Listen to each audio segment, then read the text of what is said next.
สวัสดีครับวันนี้พวกเรามาถ่ายงานที่พวกนายไม่ต้องแต่งเยอะหรอกสุดท้ายก็ไม่ใช่ผู้ชนะอยู่ดียินดีต้อนรับเข้าสู่ประเทศไทยคุณมาพักร้อนใช่ไหมเพราะทีมที่นะคือทีมเรา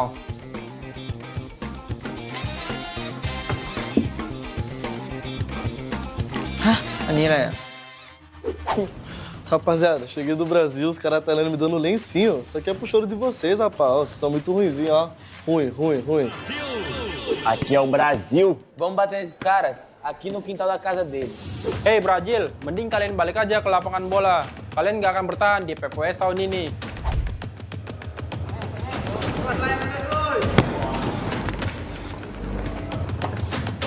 O que é isso? Uma bola?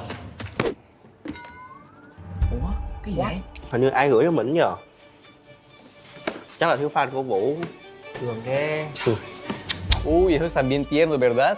Como tu forma de jugar. Vayan a animarnos como porristas mejor. Yakin? Hati-hati sikit. Budak, itu perangkat kau sendirilah. Apa ni?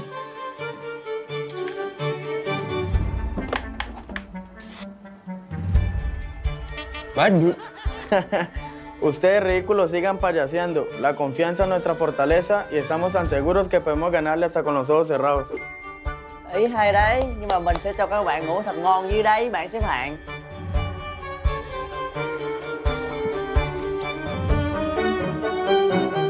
Cái gì đây? Mũi à? Nhưng mà để làm gì? อันเนี้ยเผื่อไว้ให้เพราะได้เจอทีมไทยอ่ะก็ไม่มีลมหายใจแล้ว พวกเราอ่ะซื้อตั๋วรอพวกนายแล้วพวกนายอ่ะไม่ต้องซ้ำเยอะหรอกเตรียมตัวเก็บกระเป๋ากลับบ้านได้เลย ये ticket हमारे किसी काम का नहीं है देखते हैं कौन हारता है और कौन जीतता है it's a part of game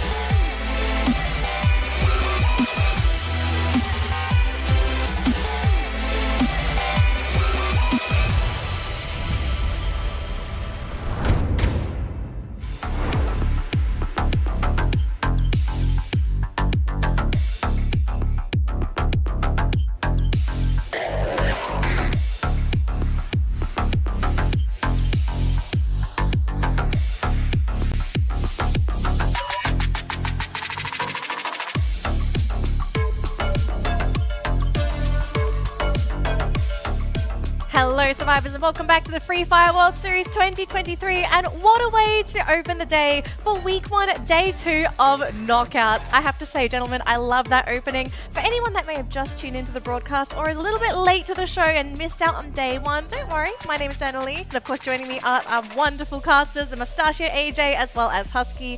Gentlemen, I want to hear your thoughts about that trailer because I kind of want to watch it again. It wouldn't be the World Series if there wasn't a little bit, just a tad bit of trash talk in there. Trash talk? We saw that as well. We saw that during FFWS, and I think me and AJ were wondering, well, will we see something similar for FFWS? They definitely delivered on that. I want more. I do want more, but speaking of more though, we kind of need to let everyone know what is currently happening with the tournament. This is going to be helpful if you missed out on the matches yesterday.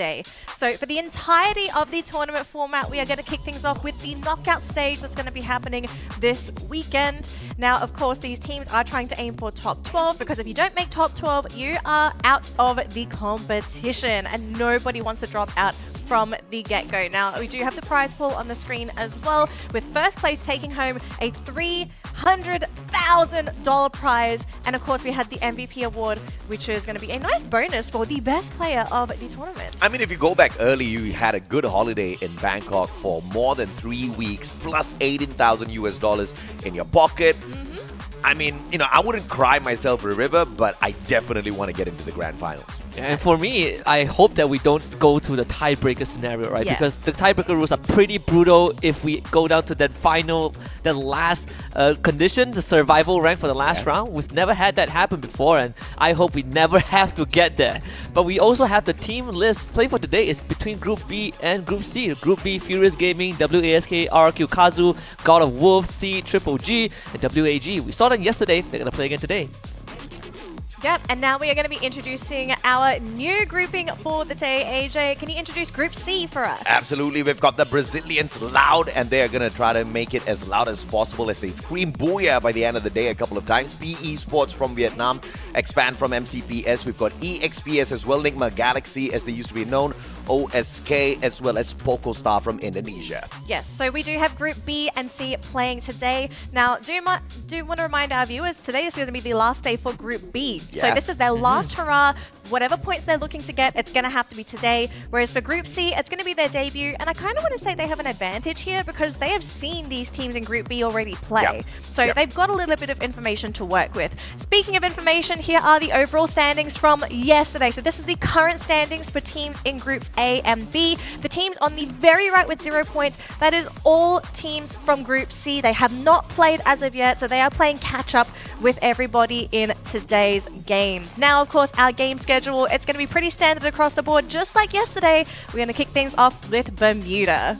And of course, we'll follow that up with Purgatory for match number 2, Alpine Kalahari Nextera, and then we hit that randomizer for map number 6. Of course, for the team stats, we got to look at EXP Esports, formerly known as Nigma Galaxy, 3rd place finish in FFWS 2022 Bangkok just last year, coming in with the exact same roster, if I remember correctly, and you can see on the stats, one of the more aggressive teams, of course, because they are from Thailand. And that's exactly why I thought you were going for a pun. The tiebreaker, not the tiebreaker. Hey, okay, I missed that. I'm sorry, guys.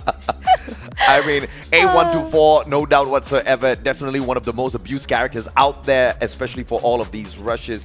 But, you're probably going to see that across many of these teams, Daddy. Yes. Now, we're going to introduce PocoStars very quickly on the screen. Now, gentlemen, we haven't seen PocoStars play as of yet. What are we going to be expecting from this team? Oh, people who have followed Indonesian Free Fire actually have seen the players from PocoStar, right? Yeah. Like, for example, Fires MKS on our screen with the most used character being the Tatsuya, one of the more aggressive rushers for the squad. Previously, they were known as GRC Aphrodite. They were one of the kind of the dark horses of Indonesia, and when they played in FFSI, they actually gave us a heck of a display, a show of force. And this is the head-to-head as well, a 2.1 to 1.7 limbs from 18 versus Caramel. Obviously, this is from their individual local leagues, so when they hop on out there within the exact same lobby, we'll see exactly which one reigns supreme, whether it's going to be the Thai team or the one from Indonesia. I think for Caramel, we have seen him again. He finished 3rd last year. Yep. So this is a very reliable member on the side of EXPS. But then you look at the counterpart, right? On PocoStar, you have 18 Deer, who also plays almost the exact same role. But in this case, in a more supporting role for the team. And it did take him a while to really start shining during FFSI. But once he got that gear rolling, I think him and Raz were kind of the dynamic duo for the team at that time. All right, guys, I think we're gonna have to break things down a little bit for our viewers as we do introduce the new teams in Group C, as well as the existing teams that played yesterday in Group B. Yeah. So I think the general consensus we had yesterday, right, was that we had a lot of the big teams in Group A. Now we've separated Group A, taken them out of the equation. What are we sort of looking at here for Group B and C? Do we have any teams that we are looking at and being like, okay, they are the teams, the stars to watch out for? I mean, obviously, EXPS is going to be looking to make a lot of noise here. PocoStar, GRC, they are no strangers to the competition thus far. But let's take a quick look at the stars that we have to watch out for today as well. I mean, Dew from EXPS, just like Caramel, this guy, he knows his shots, especially from those long-range angles. You look at the elimination comparison, right? 3.42 as compared to Abe with only 2, and Chris from Osaka with 1.9. So Dew is leaps and bounds ahead in terms of getting those eliminations. Correct. And he also has a pretty good repertoire under his belt, right? If you look at the results from FFWS, I believe he's 5th place in Bangkok, but he also was 1st place in Season 1 of FFPLS. So this man is very, very experienced. Yes. And to answer your question, Danny, I think when you look at the comparison of Group B and C, you just need to look at the top 6 in the current leaderboard. 1st, 2nd, and 6th are from Group A. 3rd, 4th, and 5th are actually from Group B. You have RQ Kazu leading in 3rd place. I think WAG is also on that list. So I think they're going to give... And C-Triple-G, right? So they're going to give Group C a run for the money. I agree with AJ. I think EXPS is a team to watch. PocoStar as well, but I'm actually looking at Loud from Brazil, the 3rd Brazilian representative. Yeah. Now, speaking of Loud, now not just Loud in general, I think we are on the consensus here that Brazil is just doing fantastic at Worlds so far, right? The region in general has just been overperforming our expectations. But we've got to talk about Loud, right? Loud is the team that got, I believe, the first seed for the region, and by a pretty large margin as well. I think if we did the comparison between them and Magic Squad, I believe, came 5th. So what are we sort of expecting here from Loud? Because, I mean, they've set the bar pretty high for themselves just from their regional qualifier. I mean, the last time we were in Bangkok, the Brazilians were pretty loud. So if these guys are stepping on in and they're already claiming exactly how loud they're going to be out there, I'm looking forward to it. But we still haven't really seen them kind of mix and jive with all of these teams from across the world. I think the last time we did see them on the world stage was back in Sentosa 22. Yes, this is actually a Marina Bay Sands, right? 2021, they finished 2nd at MBS, and that was the season that EVOS Phoenix won. Yeah. And then the year after that, they played Sentosa. They finished 7th, and that was the season that Attack All Around won. So Right. this is their 3rd appearance. Their 3rd appearance. Now, speaking of appearances, we are going to be having a quick look at the teams as we get ready to jump into our first game of the day. Yes, it's just around the corner, but we do get a quick look to see what the mental is like in these booths, right? Actually, I just want to correct myself. This is their 4th appearance on the world stage. Their very first appearance was actually back in the very first World Series in Sao Paulo. That one was won by a Brazilian team on home soil, but the first World Series, they finished 9th place. So you have a record of 9th, 2nd, and 7th, and they missed last year in Bangkok. So you have a year's worth of gap for Lao before they kind of return to the world stage. Yeah, motivation, right? Like you have a bit of a gap here, but then now you're motivated to come in and actually take the crown for your region. Considering that Brazil hasn't had any success, unfortunately, due to Thailand. But to be able to steal that away on Thai soil, I think that would be a massive statement for the region. But it looks like we are ready to load our teams into the plane so we can jump into our first game for Groups B versus C. I do believe we had some predictions for this round, and I know AJ and I, we after what happened yesterday, we have God of Wolves as our top prediction. But Husky, I want to know, what was your top prediction for Bermuda? To be very honest, I actually don't remember. let me look at it very, very quickly. I think for me, I didn't include God of Wolf, but I do have EXPS, X-Nigma Galaxy. I have PE Sports because this was also a team back in FFSI. PE Sports had one of the highest booyah ratios on Bermuda out of like 18 teams. So I am looking forward to see if they can repeat the same performance. And of course from Group B, I have C-Triple-G because they are currently in 4th place, and I'm confident they can put up a consistent performance. I hope that confidence is going to pay off for some of these teams, because for Group C, it's their first game of the entire tournament. So, of course, you do want to kick things off in the best way possible. And the best way to do that is to get that booyah, to get that first place and all of those eliminations. But ladies and gentlemen, game number 1 for week 1, day 2 is about to begin. Who is the team that's going to take the crown for today's game? And it looks like we're going to be going down the map here, right down the center. I want to know, where is that high tier loot zone? Because I know yesterday we didn't see too many teams actually try to compete for the high tier loot zone. It was more or less given away. Is that maybe going to be a bit different for this grouping? I'm thinking probably it's going to be the exact same story. Unless, of course, teams do get a little bit more cheeky later on as they start to notice not too many of those big teams going towards the blue circle, because it is a very, very risky maneuver. The way things are looking right now, PE Sports, WASK, don't do it. Yes, they are going to do it. Right at peak, and guess who's there for the third party once again? RRQ. RRQ. RRQ looks like they're going to be split you again. Say that. You say that, and RRQ just got dropped. Well, at least one of their players did. Okay, here's the thing. I mean, we saw on the map just now, right? RRQ split up again. They did this yesterday. I know AJ is not a big fan of this splitting strategy just because it leaves you very vulnerable, but it seems to just be RRQ's general style. But yeah, they haven't had too much success with it. It's a big risk, big reward kind of thing. I mean, if you manage to pull it off, you're probably going to get into the final circle, you know, full on with the utilities and the capability to grab that booyah as well. We've seen them kind of get into that final circle confidently already, right? But we've also seen them get wiped out a tad bit too early as well because of that maneuver. PE Sports is also no strangers to all these early fights, right? A lot of times they find themselves sharing a zone with 2-3 teams and they somehow make it out alive. And this roster has stayed together for a really, really long time since FFSI. That was kind of the first time we saw them on a regional stage. In this case, I would say that the onus is on WASK to somehow break through this this battle line, if they want to make a dent, I think you can still fall back. That UAV will prove to be a bit troublesome for WSK if they stay around a bit longer. Lost 21 is making so much of noise. That is his second elimination. And he's the loudest one on Loud at this point of time. The last time we saw PE Esports, we kind of named them, we kind of rebranded Bermuda to Bermuda because of how dominant they were. And I think this is going to end the exact same way as well. Zizox, Dowley, both out of the equation. Ali and Genius need to back away from this situation as Narrow gets taken down. RRQ finally steps into the battle. Which is pretty crazy because RRQ just had 2 members got revived and they are still trying to get some points in the process. Genius is not going to be trapped behind his own glue wall. New K will be just waiting for this glue wall to fall before attempting to go for that knock, and Genius somehow still has 100 HP left. New K losing that 1v1. Not the best situation for PE Esports, and WSK cashes in on their first point. Yeah, great play by Genius. Just 12 more HP left on him. He has a couple of medkits left to play with here. Don't cry. About to get picked up. RRQ Kazu. They don't need to worry about a bait. So this is the opportunity for PE Esports to find a little bit of recovery, and Lost 21 once again on the elimination feed, and he's still going at it. Can we take a look know what's happening. at Lost 21? Observers, how are we not looking at the Brazilians at this point of time? It's not even just Loud. It's even C-Triple-G. There's a massive fight happening on the other side of the map, and we didn't even get to see this. Insane. I mean, players are getting revived non-stop as well. And Lost 21 is buying back his own players as well. I mean, this is just insanity right now from the Brazilian squad.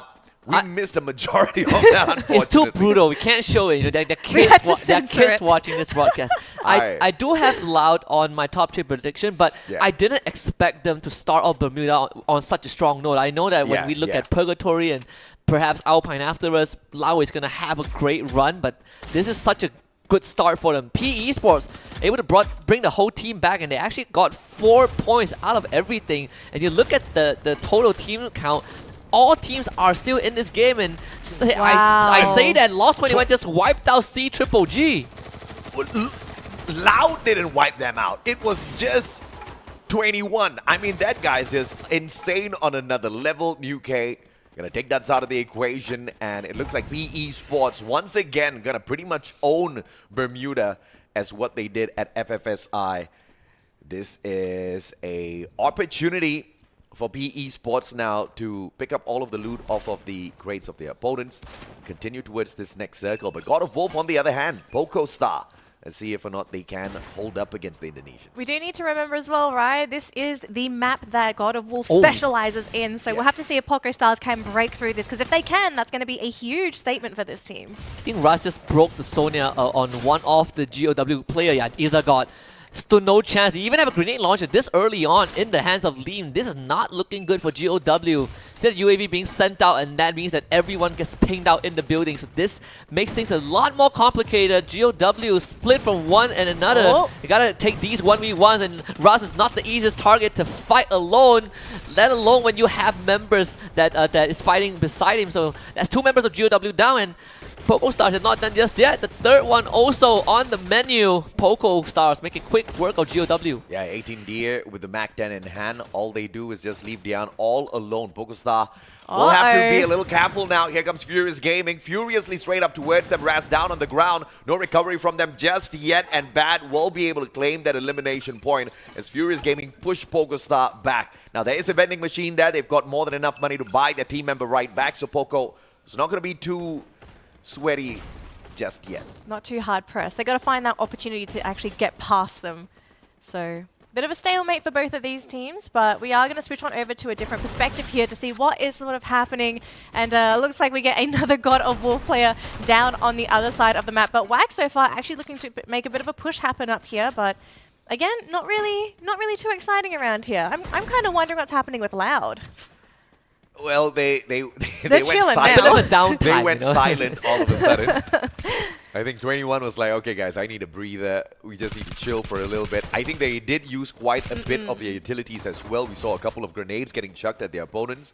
And C-Triple-G, you know, not going to want to face another encounter like that. But EXPS on a run of their own as well. Second elimination thus far. They want to pick up a goal. You say it loud. Loud is you like... were looking for him, huh? I think we summoned them. I think this is going to be an opportunity to see exactly how nasty Loud can get. If they head on straight into the compound for Furious Gaming, PokerStar opens fire as well. We will see if or not Loud is willing to stay and take a two-team fight. Are they going to just, play this safe? I don't think they're going to try to play it safe, though. I don't think so, right? Because we have seen the Brazilian teams play rather aggressively. Like, it just seems to be the general regional play style. They're not the ones to sit back and play passively. They're the ones that try to press the issue and force their opponents to fight into them. Yeah, and this is something that, it's great to see, but I really hope that they're not kind of pushing all of the adrenaline just into this one match, because we saw exactly how Furious Gaming was yesterday in Bermuda, and then they just fizzled out the rest of the day. Two teams we haven't seen yet. I think we saw like most of the squads, but we haven't seen Osaka. We haven't seen Expand on the map yet. These two teams were very, very silent. Very quiet. Isolated.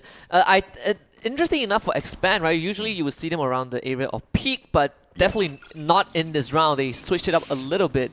GOW somehow still alive. EXPS, on the other hand, might just find themselves some extra free points. WASK back in the matchup as well. GOW, one player right behind EXPS. Not the greatest position to be caught out, and he wants that revival platform. I don't think he wants the vending machine. We'll have to wait and see exactly how that one breaks down. Furious Gaming still in a great position to take this fight against Poco, but Lee and Raz, they both find one each, but it's a player of WASK that gets knocked down. Furious Gaming, they won that elimination point, and I think they can stack this player. It might have attracted PokerStars for sure. The reposition from PokerStars towards the western side will keep them a bit safer for now. But on the other end, EXPS about to find themselves in a full 4v4 against Osaka, who are just driving in. Casper absolutely knocked into the floor as Esteban also finds stop. There is a trade going on between EXPS and Osaka, but Osaka are winning in numbers. The glue wall barricading off crucial entry points. Justin ends up getting dropped. Duke secures the elimination, but at EXPS, they gotta do a lot more than that. Two more now. It's a 2v2 stop. The cluster will not find the connection. Chris, UMP, it is gonna be one circle around. One more glue wall goes in for the spray, but just no takedown just yet. Finds and him. KDS out of nowhere. But Caramel brings back the two players from the side of EXPS, so they are still going to be alive and kicking. Osaka, final player, goes with a sliver of health left, just 38, and he saves the day for the squad. So aggressive though, but hang on a minute, take a look at the map. We've got some players arriving, so it's they not got the end for this player. Oh no, they're coming back for revenge. And Caramel brought them back just in time. So Caramel literally saved his entire team and kept them in the game, and Osaka unfortunately might just meet an early end. But look at this three-way fight. RRQ, Kazu, Furious Gaming, and PokerStars at Clock Tower. RRQ about to fall. Oh, stop goes down. Victim to their own plan of third partying here. PokerStar, all they need to do is just remain a little bit more silent. But Fires gets caught out. Bad with the long shot. Just a knock. No Punisher just yet. RRQ, Kazu right above them. So PokerStar, they cannot afford a straight-on engagement. They'll choose to retreat first. This is going to be a pretty tight deadlock between these three teams. Clock Tower is such an important area to hold because he has so many access points. And when you are in the circle, you basically get to control the center part of the map. And in this case, Abe actually finds a window for himself to start taking pot shots at the members of PokerStar and Furious Gaming. Yeah, lots of noise on the eastern side of that circle. We do catch a glimpse of Loud that's actually going to be occupying the top section of that circle. So these teams, they're settling into their positions here as this circle gets smaller and smaller. But it seems like most of the action is going to be occupied on the eastern to center section of this circle. Now, I guess the question here is that where is the circle going to go next? Is it going to stay at Clock Tower, or is it going to shift on over to the western side or even the southern side? This lobby is such a mystery. We've barely looked at the overall map. We haven't really spotted quite a number of these teams. Esports, we're seeing them up to such a long time. Like you said, Husky, we haven't even seen Expand thus far. And I think that's actually good for some of these teams who are still pretty much well hidden, right?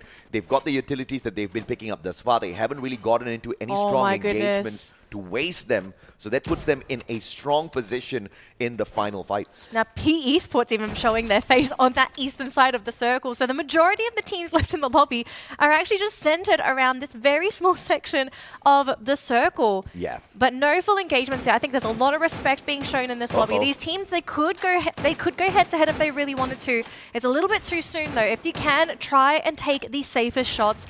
Do not give your position up this early on because there are still 9 teams left in this lobby. And it's a very smart move for PE Esports to kind of peel away from Clock Tower. You are asking for a death wish if you approach Clock Tower late. Wasp gets taken out. That's beautiful snipe from afar. RRQ 4 eliminations already, and they're still waiting for Furious Gaming to show up. I mean, it's been 12 minutes and we have not seen Expand on the map at all. Well, I say that finally Too Fast is the first one to get eliminated, I believe, by Krillin. But this is getting more and more intense. Lau might be able to just vulture this. WAG finding the Axel also. Cyrus letting the shots. Crime MKS can't handle 3 members at once. And this is going to be Expand meeting an early end in 8th place. And WAG bagging their 6th point. But now it's Lau showing up to the party. And they want a piece of this. WAG, the Ghost actually gets knocked down by an ability. He needs help from his team right now. But look at Noda. He's running straight in to the entirety of WAG. Dolphin is on the flank. But his back is exposed. He's shut down by Dew of all people. And Lost 21 continues to go on an absolute rampage. Kawan with the grenade knock onto Krillin. Lau looking to clean things up. Lost 21 stealing away the elimination onto Dolphin as well. Has got the Trogon in hand. Circles around as WAG gets eliminated from the equation. Loud, 7 eliminations strong. 6 of them just from Lost 21. And that was an easy cleanup for them. And there's nobody else within their vicinity to challenge them. And now it's time to actually challenge for that pathway to that circle now, because it is going to be heading towards the southern section of the area. So it's no longer anywhere near Clock Tower, and teams are going to have to wrestle their position here because, unfortunately, there's only so little room to work with now. Man, PE Esports wanted to go for the rotation, but 2 of their members got picked off by RRQ Castle. So this is not looking good. The tempo for PE Esports has been slowed down, and RRQ actually wants to push the envelope. They're going in. Razor just on top with the headshot to take the skull of New K out of the equation, and RRQ Kazu might just give PE Esports an early exit. Yeah, great positioning by RRQ Kazu. Hao Ang really low on that HP. One more player who's able to back them up, but RRQ, they've got the numbers, but they go ahead to reposition. They don't want to get too cheeky out here in the open. They know they've got this high ground advantage, but they want to maintain that high ground advantage and not allow any one of those backstabs to creep up on them. PokerStar, on the other hand, going to be stuck in a sticky situation here if they do not make the first move. Loud staying pretty silent right beside them on the right. Not for long though, Lau is going to have to participate eventually, and look at that circle right in the center. And just out of range from this clock tower, it will definitely gonna force every single team to be out in the open. Oh yeah. Question is, who is gonna make that first move? It's gonna drag everyone out. You are the first one to move, and you're probably gonna be severely punished. So this is the point where you wanna have to conserve all of those medkits earlier on, so that you can play the medkit game as the circle starts to close in. Allow some of these other teams to run towards the center and then open fire. It's all gonna be up to who looted better. Who looted better? Who's going to be looting some of these bodies as they hit the ground as well? That's true. So we'll have to see though. So far we are seeing some really good defensive positioning here. Just staying within that section. Do not get caught by any of those shots. The XPS, they're just going to drive in. Furious Gaming are using a lot of resources just to hunker down. Lost 21 somehow with that shot from across the map to hit Dew in the head. It's moving in. They still have 10 points. They'll start finding 2 knocks already. Time to go. With the Trogon, FG, when are you going to move? You got to leave that bunker right now. You got to somehow fight your way through EXPS. But I think they've taken too long. EXPS took down 3 of their members. That's 13 for the Thai team. Yeah, great sprays from Casper and that Mac-10. And now it's going to be one final player from the side of Furious Gaming. RRQ on the other hand, getting the floor wiped with their faces. Just the final player trying his very best to play a game of recovery here. Boko out of the equation. Casper still alive. The backstab is still alive here, and that's running away with this maze of blue walls. Man, Lost 21 wiped up 3 members of RQ Kazu, but EXPS, they are not to be outdone. 15 eliminations against Lau, who has 10, but EXPS, they do have a numbers advantage. It's 4 on their side, and Lau only has 3, but perhaps Lost 21 is just a one-man army that Lau needs to work with. Stop is not done just yet. 16 eliminations RQ Kazu finishes third, and now EXPS has to fight loud. Lost 21 once more, bagging his 10th elimination in a single round, evening up the score. Oh my goodness, they now have to play very patiently, Husky, because this circle is going to start moving. The macro is going to have to start to kick in. Do you have those glue walls? Do you have the glue wall melters? They need to somehow take that cover out. Otherwise, EXP, they're just going to continue on this push with Loud. Double Tatsuya Mexico and Lost 21 both have it. Look at those Trogon shots. Starting to really whittle down the health pool of the Loud members, but look at that. Lost 21 rushing in. Again, the Tatsuya dash helping to reposition Mexico, getting caught out in the middle, intercepted by Stomp. It's Lost 21 against the entirety of EXPS, and it is not doable. A booyah for EXPS. 19 eliminations. 19. And they match up to the record set yesterday by your two-time world champs. 19 eliminations plus the 12 from the booyah. EXPS, this is their first game of the league stage, the knockouts, and look at what they've managed to accomplish in this one game alone. I cannot wait. I know it's early, it is very early, but I cannot wait for the matches tomorrow when we actually pair Group C with Group A, because we thought we saw the Titans in Group A. Yep. EXPS, these guys are on a whole nother level in this grouping. Absolutely. I mean, I expected EXPS to do well in this lobby. They were in one of my predictions for Bermuda, but what I did not expect was for Loud to just explode on the map, right? I mean, Husky, you hit the nail right on the head. Lost 21. He's literally a one-man army, man. I mean, at one point they had 10 eliminations and he alone had 9 of them. This guy is an armada, right? I definitely had Loud on my list, right? Yeah. I think when you look at Brazil as a region, Magic Squad, I mentioned that yesterday, this is the only returning team from last year. They are back for vengeance. And then when I saw Loud, I was like, when these guys, they have been in second place before, they know how it feels. But this opening round from Loud has exceeded my expectations. I think we only have 2 teams that really came out the gate swinging for game 1, and that's EXPS and Loud. You can say that again, man. I mean, EXPS, they pretty much came out swinging very late into this lobby. Nobody realized they were picking up that many eliminations. Everybody was just focused on Lost 21, and he was making the most noise on the elimination board, right? Elimination after elimination. The rest of his team members just couldn't really catch a breath. Look, man's aiming for the MVP award. He's like, all right, guys, I know we're aiming for the other prize pool, but that MVP is mine. That bonus prize. Look at this, man. This is actually crazy. I think if Mexico didn't get caught trying to go for the reposition, there's a good chance that Loud wins that 2v3. I think there is a pretty good chance, right? But sometimes it really comes down to the coordination when you're trying to execute those late game moves. He was exposed, he got caught with that shot, and there's only so much you can do as one person. You know, in a lot of cases, you don't win 1v3s. And Lost 21 is pretty happy that Dew got taken out a little bit early there. I mean, the guy ended the lobby with 10 eliminations. Dew was trying to catch up, but he got taken out of the equation a little bit too early. No more revivals. And of course, that is all of our MVP. Lost 21 from Loud. Even though they don't walk away with the booyah, what a impressive run from the guy. Yeah, and I want to take this opportunity to just remind everyone that EXPS, when they were known as Enigma Galaxy, there was a point in the timeline of Bangkok last year where they were one of the favorites to win the whole thing. That is correct, yes. And the only reason that they finished third instead of first was because that last round that they completely got bombed out early on. Because if not, they could have been our world champions, right? We said the same for Kate, we say the same for EVO's Phoenix, but we want to hear what the players of EXPS has to say about their Game 1 win. Welcome back to the interview room on the knockout stage, day 2 of Free Fire World Series 2023. You're with me, your host, On Patira. But as you can see, that no one is willing to back up. But we only get one winner, and he's right here. Congratulations to EXP Esports. How do you feel you get the first booyah of today? Is it as you planned? ได้บูย่าครั้งแรกในวันนี้เป็นเหมือนแผนที่คิดไว้ไหมแบบตั้งใจไว้ไหม เล่นเหมือนที่ซ้อมไหมครับ We just play like what we practice to be. Yes, and it turned out great. Turned out that you got first booyah of today. And you're always the key player of EXP's eSport with a lot of eliminations. Are you confident that you can be MVP of Free Fire World Series 2023? เราเป็น key player ของ EXP เรามั่นใจไหมว่าครั้งเนี้ยเราจะได้ MVP ของ FIFA World Series มั่นใจครับว่าจะเอา MVP โลกให้ได้ครับ Wow I have confidence that I'm gonna be the MVP again I love your attitude. I hope you get that. And what is your team target in today? Are you confident in later games?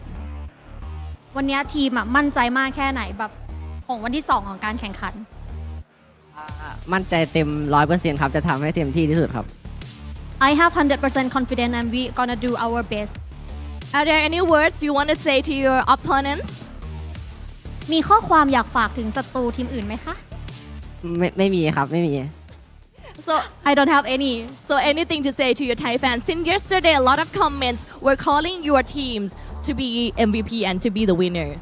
มีข้อความอยากฝากถึงทีมไทยไหมคะ เนื่องจากว่ามีคนคอมเมนต์แบบอยากเห็นดิวมาเล่น อยากเห็น MVP ฝากข้อความถึงเพื่อนคนไทยเป็นแฟน ผมจะทำให้เต็มที่ครับอยากได้ MVP ไปฝากคนดูครับ I'm trying our best I'm gonna bring back the MVP for everyone So don't forget to rooting for Deal as well as an MVP and the winner of FIFA World Series 2023. Good luck on that and I hope to see you back up next on the next game. Thank you so much and good luck.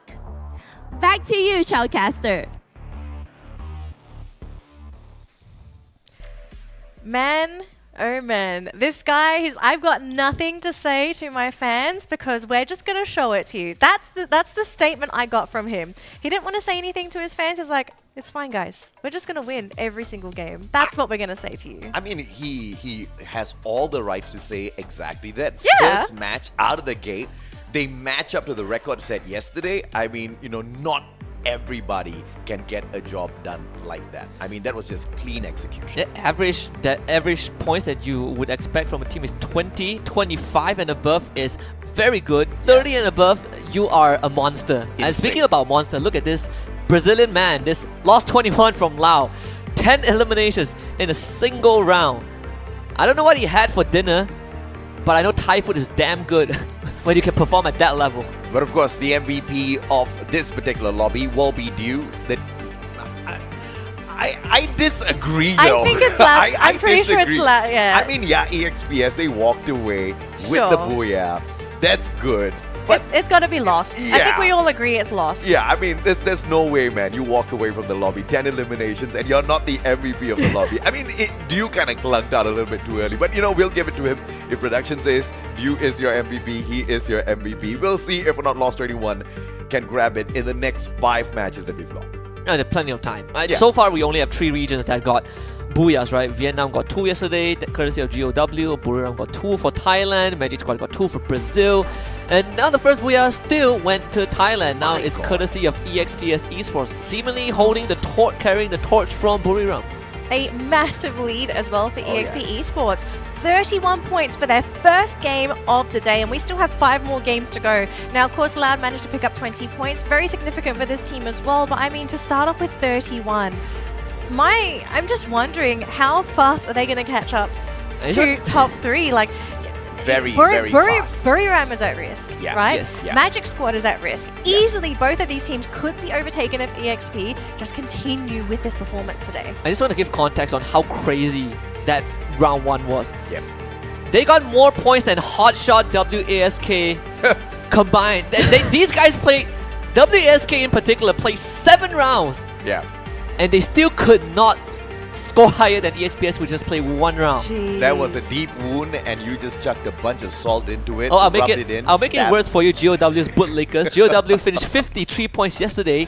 EXPS covered more than half of that in 1 round. Well, I think maybe the on their best map. I was going to say, right, there's going to be some disappointment for God of Wolf because their crutch was Bermuda and it just didn't happen this time. So you kind of have to wonder, like, all right, what's going to be the backup plan for this team? Because I know I was joking before the broadcast that, like, oh, what if the random map is Bermuda again, right? Like, back to their crutch map.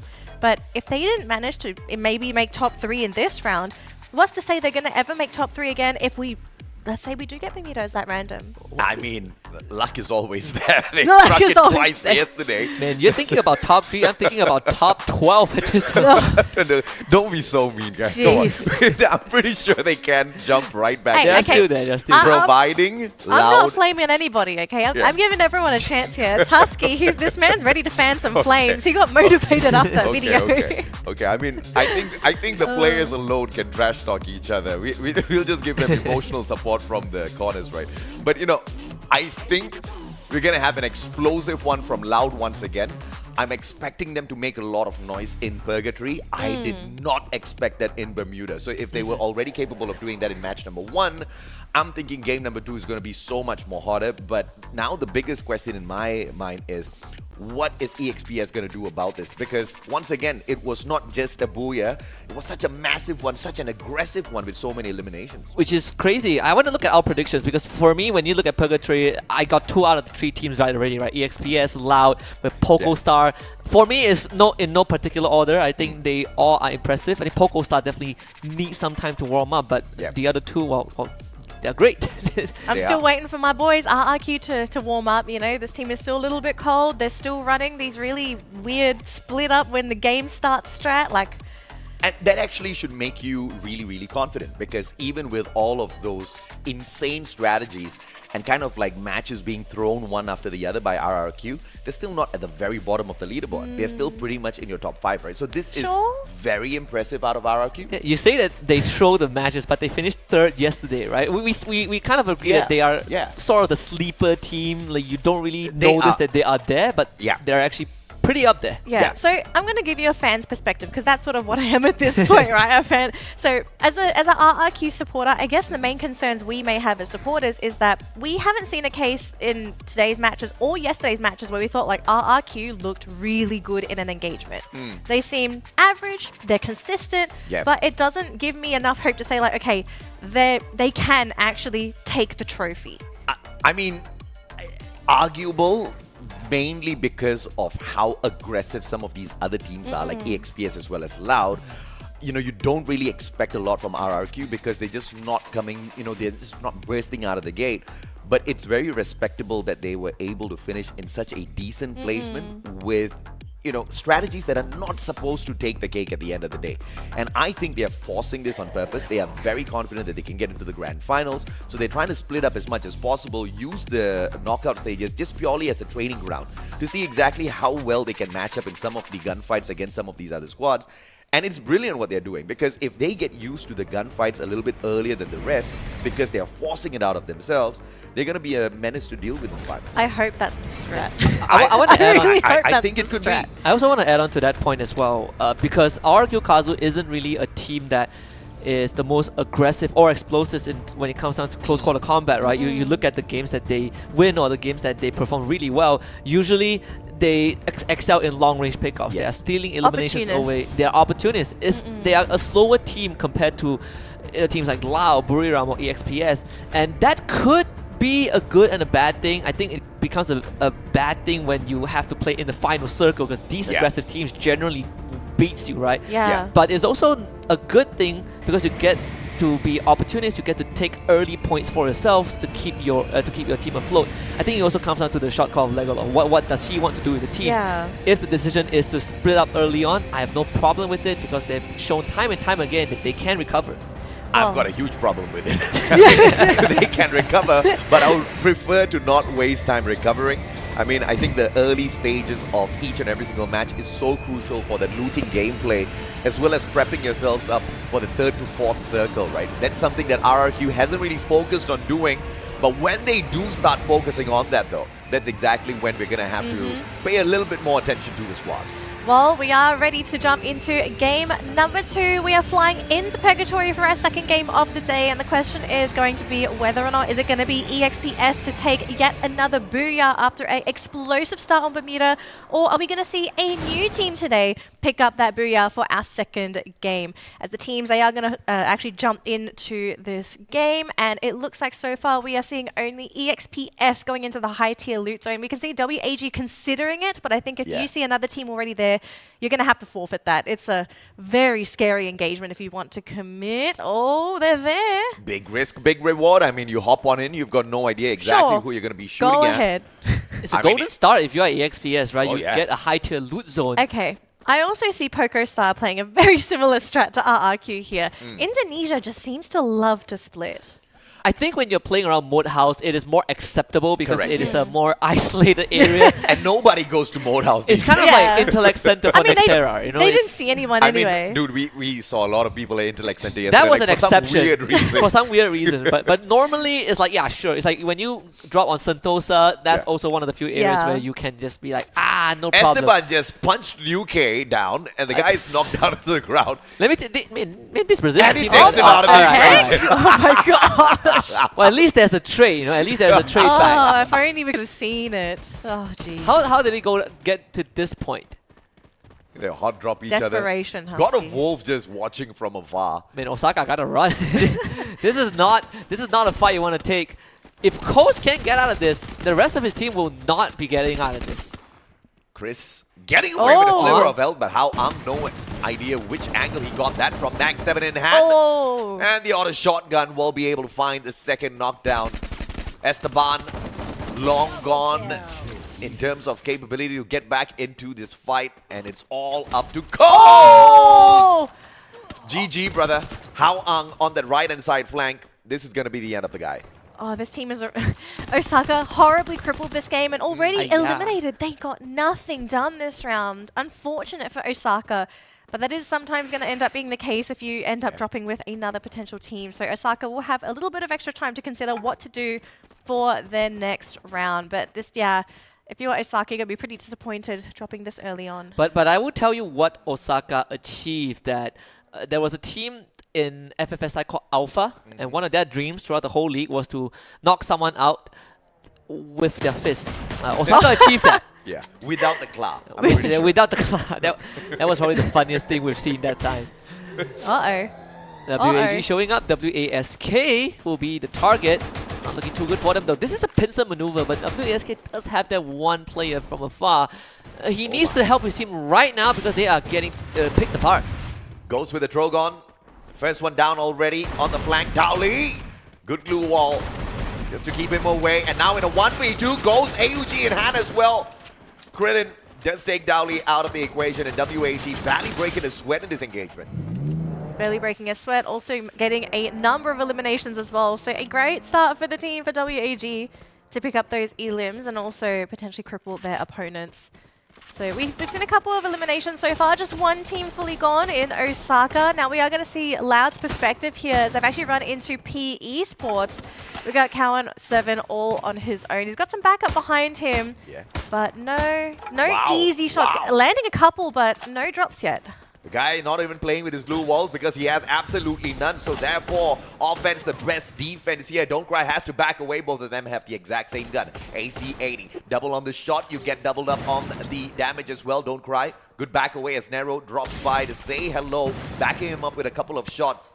Don't Cry wants to get into range for that shotgun to punish his opponent.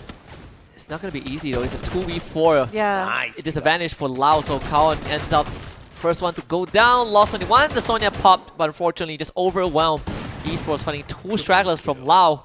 And this is Lao actually also split up. They did split, You have yes. two members on the other side of the map. So I think so. This is Yeah, just across the river, I Just believe. across the river, Yeah, I saw them just across the river. So they were nearby, but yeah, a pretty interesting move for Loud to actually go for a bit of a split there. Wow. Oh! calm down. Oh, Caramel! Oh, Cyrus goes down. Still got him. What? Yep, they got him. The highest distance I believe was 91 meters yesterday by Moshi. Caramel clocked in at 86 meters, so almost. Clipped him. He continued to bleed. Couldn't patch himself up. Beautiful shots out of Caramel. 2 eliminations thus far. That's EXPS. And WAG in a lot of trouble as C-Triple-G drops by the area as well. EXPS on the opposite side. Nowhere for WAG to run, and they get taken out in the 11th spot. In a horrible spot, in fact, caught between two powerhouses from Thailand. In C-Triple-G now will have to face down the barrels of EXPS. And if they can get rid of EXPS this round, this actually stabilizes the rest of Group C. Except for Osaka, because they bound up pretty early on. But aside from that, on fire, able to stabilize himself for a while. Koskyu needs to help him, bring him back up. Yeah, but the thing is, like, is this equalizer going to happen at all, or is this just going to be 4 more elims fed away to EXPS? Because this is a very dangerous engagement for C-Triple-G. WASK full revival. 3 players brought back into the equation. C-Triple-G. They are not setting this one up to counter an attack, but it seems like it is going to be on their side. Even as On Fire gets taken down yet again, it looks like EXPS is going for that long flank around, so attack power is just not there yet. I believe they really wanted to help out On Fire, and one more good supporting fire from the other end. Peter does get traded back though. Stop! What a shot! Nice what a nade from Koski also. So EXPS actually ends up losing 2 of their members. And C-Triple-G, one more! Finding one more! And they have no idea where this guy is. Dew still gets back up, but EXPS are put on the back foot. Very smart play by C-Triple-G, not really It's not rushing over. into this engagement. EXPS going for that long flank, and that was the most terrible decision to make in that situation. Casper gets put down onto the ground. Coscu gonna pick up yet another for C-Triple-G, and now in a 1v2, but the final player of EXPS is long gone. And one more literally saving his team in that skirmish. EXPS were ready to go straight for the juggler and pick up 4 kills, like 4 more eliminations like Danley mentioned, but thank goodness that one more was able to stop them in their tracks. Both teams are still in this game, but EXPS definitely sustained more damage. Yeah, we'll have to see if they can get that revive point off as well, because we don't really know the position for some of these other teams. Like, is anyone guarding a revival point? Is anyone guarding those vending machines? Because that is a strat for some of these teams. Guard these resources and hope that a wounded team trying to get some kind of buyback comes in, free elimination. Hey, map! Oh, we do have the map. Nice. We summoned the map. So it's going to be a bit of a southern... missed you, map. We definitely missed that map. It is going to be a southern circle. Now, we are not looking at a guaranteed river circle, but there is a possibility for this round. Why would you say that? Don't ever say that. Okay, Furious Gaming furiously running away, and EXPS full revival, all thanks to Dew. He got away, brought his team members right back in, and a decent amount of time to pick up that loot before they get in towards circle number 3. At the 8-minute mark, 10 more teams surviving, and I'm just not liking the position God of Wolf is holding on to at this point. The Furious Gaming actually backs off, and I think there's no reason for them to contest that. Circle is very well in their favor. Yeah. In fact, it's GOW who are pretty exposed out in the open, and they're by the shoreline, so it's not the best spot to be in. Yeah, they're just hiding on the side of a hill. They're not really covered at all, so someone would be able to catch them out if they just run along the edge of that circle. But we are seeing a couple teams here. It's going to be C-Triple-G going up against PocoStar. Now, I hope the Indonesians are ready for this, because we've seen how aggressive C-Triple-G can be. C-Triple-G trying to keep them outside of the circle, gatekeeping the boys from Boko. Raz, a sliver of health left on him, one more backing them up from afar, and On Fire, literally on fire. As he drops 2 players from the side of Poco, fires MKS and Liam left on the squad.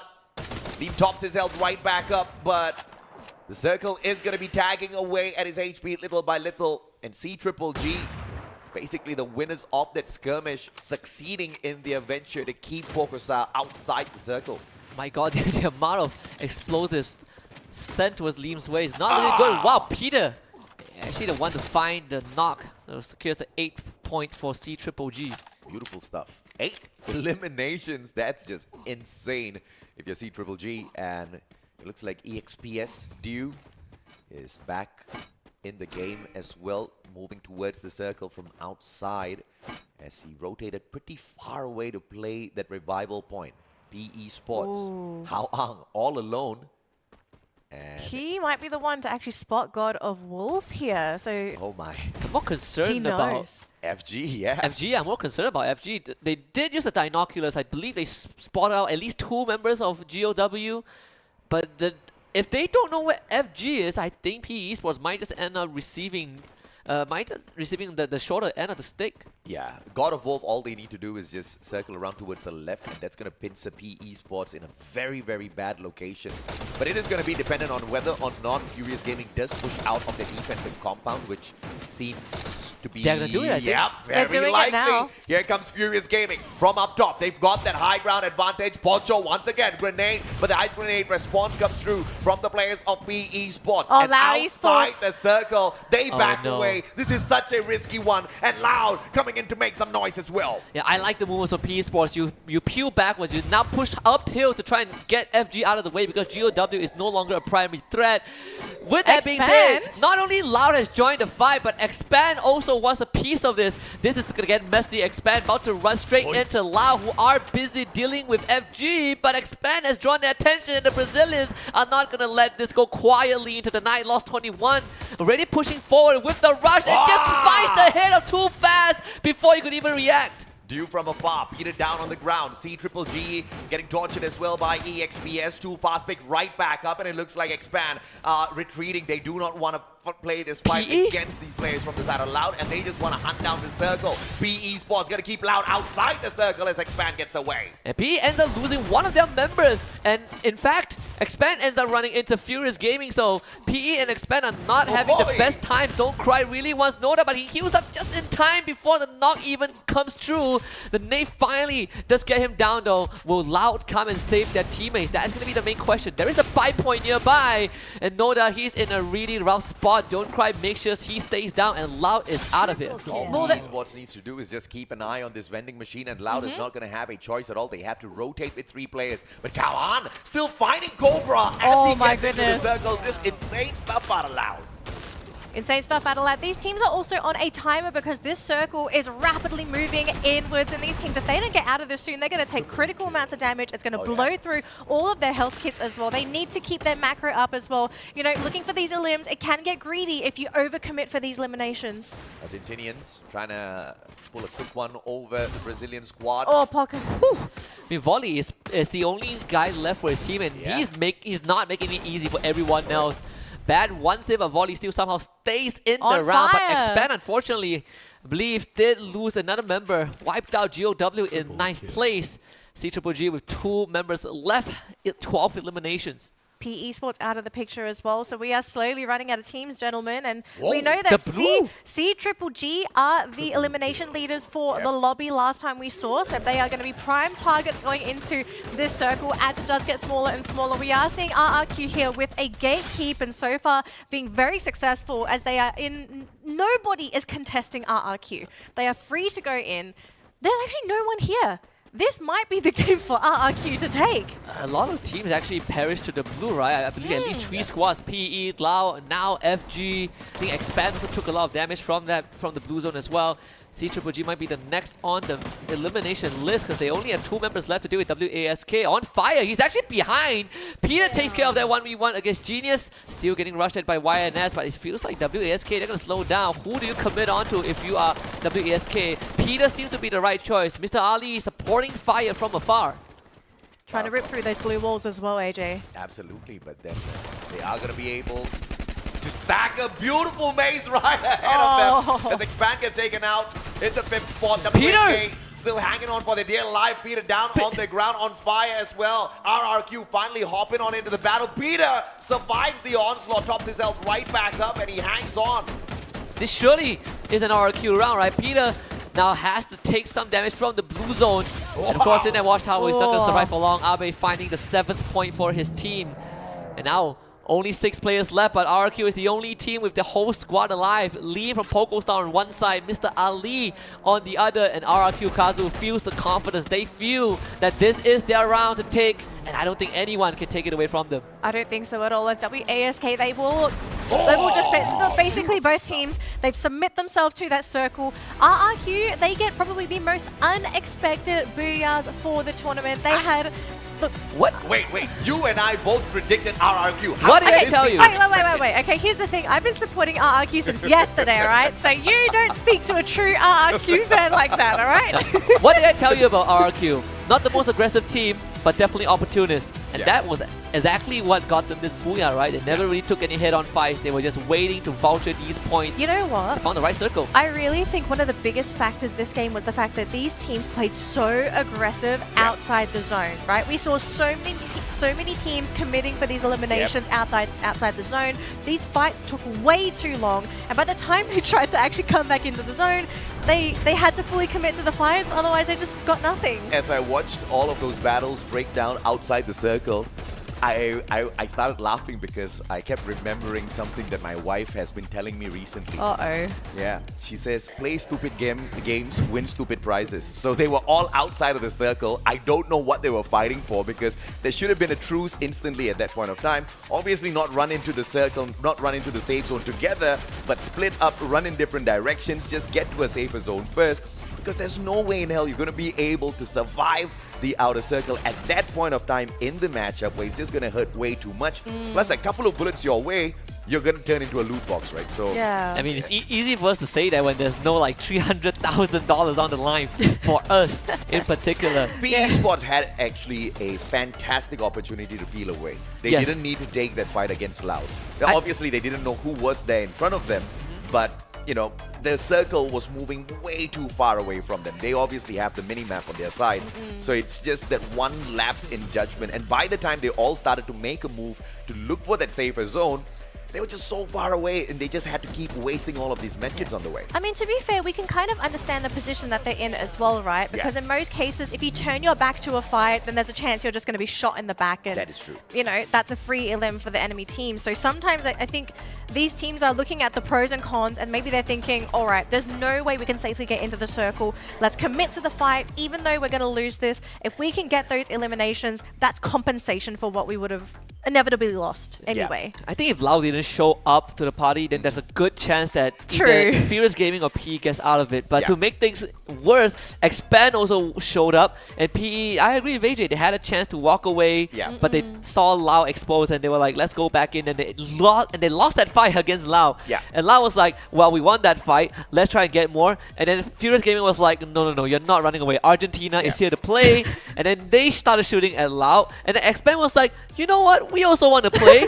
And then they all went down to the blue zone. Because initially it was God of Wolf who was holding on to the beach side, and we saw Furious Gaming there. PE Sports just landed smack dab in the middle of them. That was like the biggest warning sign, and you know that you make one wrong move, you're going to be toast, right? And they waited that out only to make that unfortunate mistake. I was actually gunning for them to pick up the booyah on perk, so it was a little unfortunate for the team. But you know, I'm all right. I'm all right. GOW was in the worst spot.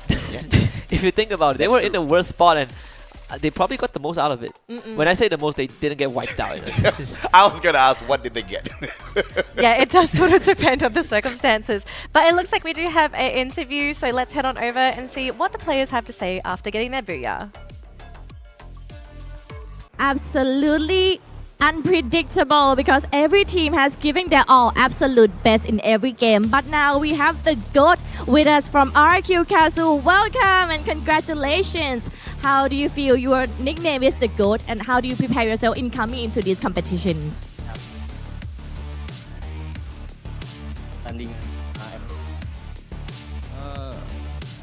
Ya belajar dari kesalahan lah. Learning from the our league. And you got first booyah and only one booyah so far. But your team still has a lot of points. And is this your team strategy? Ini Oke. Ini booyah pertama, tapi tim lu banyak banget dapat poin. Apakah ini strategi? Jelas, soalnya kan apa ya? Ya pokoknya strategi lah. It's clear. This is our strategy. This is your strategy, and you continue doing this so far. Bakal dilanjutin lagi nggak strategi kayak begini? Mungkin. Maybe. Maybe. So we'll see. We cannot say so much, but we'll see. We'll see. Who is the best player of your team in game 2 and why? Ya, siapa pemain terbaik di game kedua tadi menurut lo? Legalot. Our captain Legalot. Legalot is the best player. Yeah. What about yourself? How do you like your performance so far? Gimana kalau lu sendiri ngelihat performa tadi buat lu sendiri? Ya bagus lah bisa booyah. It's good because the result is Buya. Yeah. Lastly, can you send some message to your fan who are rooting for you guys? Ada pesan buat penonton di Indonesia yang dukung tim RRQ. Ya selalu dukung aja tim RRQ maupun di bawah maupun di atas. Yes, support us to win this competition. Give it up for RQ Karsu for winning the second game and good luck on the next game. We'll be back right next after the next game. Back to you, Shoutcaster. Interesting answers from that interview, but I love how they're just like, yeah, this is our strat. I actually like the message to his fans, right? You keep supporting RQ, whether we're at the top, whether we're at the bottom. They're barely at the bottom. Look, okay, that was for me, right? That was for me. You guys, nah, that was for me. I mean, when I predicted them, they went up on top. So it's all about the timing, Danny. Sure. It's the timing. I'm a neutral But man. I've been with the team through the ups, the downs, and some more downs, okay? If you just say RRQ for every single game, they're eventually going to win one. Oh, try that. Okay, that doesn't happen for everybody. AJ, I'm sorry. Yeah, Are you talking about Thorad? I have something I wanted to say about it, but I feel like the fans would not be happy. Oh, You're going to pick on Hot Shot, right? No. Okay. I'm going to pick on Expand. Oh, no, don't do it. Oh, jeez. All right, so we're going to take a look at our MVP for the round. It's going to be Razor for RRQ, who managed to pick up 4 eliminations. They did some decent damage, but yeah, pretty passive game for RRQ. We didn't really see them in too many of those thick fights. They were more along the edge. I kind of feel like, as well in that game, they kind of got lucky with where they were in the circles, because they dodged the majority of the fight. You must be really good to look lucky in a situation like that. I mean, some people, they kind of luck out. They just head on into situations where they don't know what to expect. Sometimes they get lucky, sometimes they're not lucky. It's a 50-50. I think a team like RRQ, they make their own luck. So it was great positioning. What if the strat is, okay, I'm trying to think like RRQ here. What if the strat is, because we constantly see them scouting around, right? Sending players from the get-go in all different directions. Correct. What if they're trying to scout out where everybody is? Once their players get eliminated because they get spotted, they all respawn where the least number of teams are, so that they dodge the majority of those engagements. I quote my wife Shalini, play stupid games, win stupid prizes. Wow. It's not the smartest of ideas. It's the World Series. Right? Okay. And they've been punished for that. There's this scientific graph that goes, the more you mess around, the more you find out. But this is not really messing around. This is like experimentation. But who knows? All right, never mind. So we do have the... I mean, they are number 1 at the end of the day. Yes, sure. Although the big question is for how long at this point. But I mean, this was a good round for RRQ. They've been waiting for that booyah. They finally got it. And I'm kind of wondering as well, are they a team that's going to function off of momentum? Because there are some teams that just suddenly play much better if they have some kind of momentum. For example, by getting a booyah or getting a massive kill streak in a round. I think for RQ Kazu, they are always they're a stoic team. Doesn't matter if they have a underwhelming round or a great round, they're always going to be there. I still stand by my stance when I say that this team is not the most aggressive team. They're opportunists. I do agree. We saw how they win their rounds and how they got top placements, but they're never really up there. So I think overall it might also come down to the experience in the team, right? Like Legolov has been a relic for a long time. Maybe that's how he's leads his team. We'll continue the conversation in a little bit. A quick short break. We'll be right back.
Hello, survivors, and welcome back to the Free Fire World Series 2023, Week 1, Day 2 of the knockout stage with Groups B versus C. We've concluded our first 2 games of the day, and we've still got 4 more to go. My name is Danielle, and of course joining me is the wonderful Mustachio, AJ, and Husky. We've just witnessed 2 games, and we've also started to establish the leaders of these 2 groups, right? Now, we do have Alpine coming up next. This is a map that some teams are specialized in. We have a little bit of faith in some of these teams that could potentially get their first booyahs or even make a very good performance for themselves. But let's talk about Alpine. Who are some of the big dogs for this map?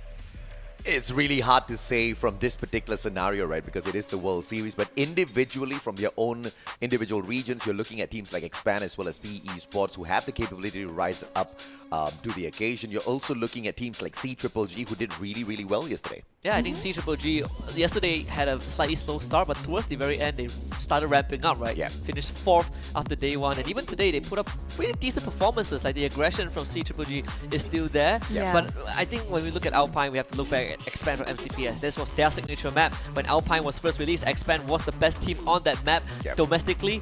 No team could top them. And if we want to look for a map in which they can show up big, I think Alpine has to be it. But if it doesn't end up being Alpine, I mean, like if you've been following Expand and you're a fan of this team, you'd have to worry for this team moving forward, because if you can't find a map to put your feet on and say like, okay, this is where we know we can get points, how are you going to guarantee top 12, right? Because you're competing with 3 groups of teams. It's not just these 2 groups. Yeah.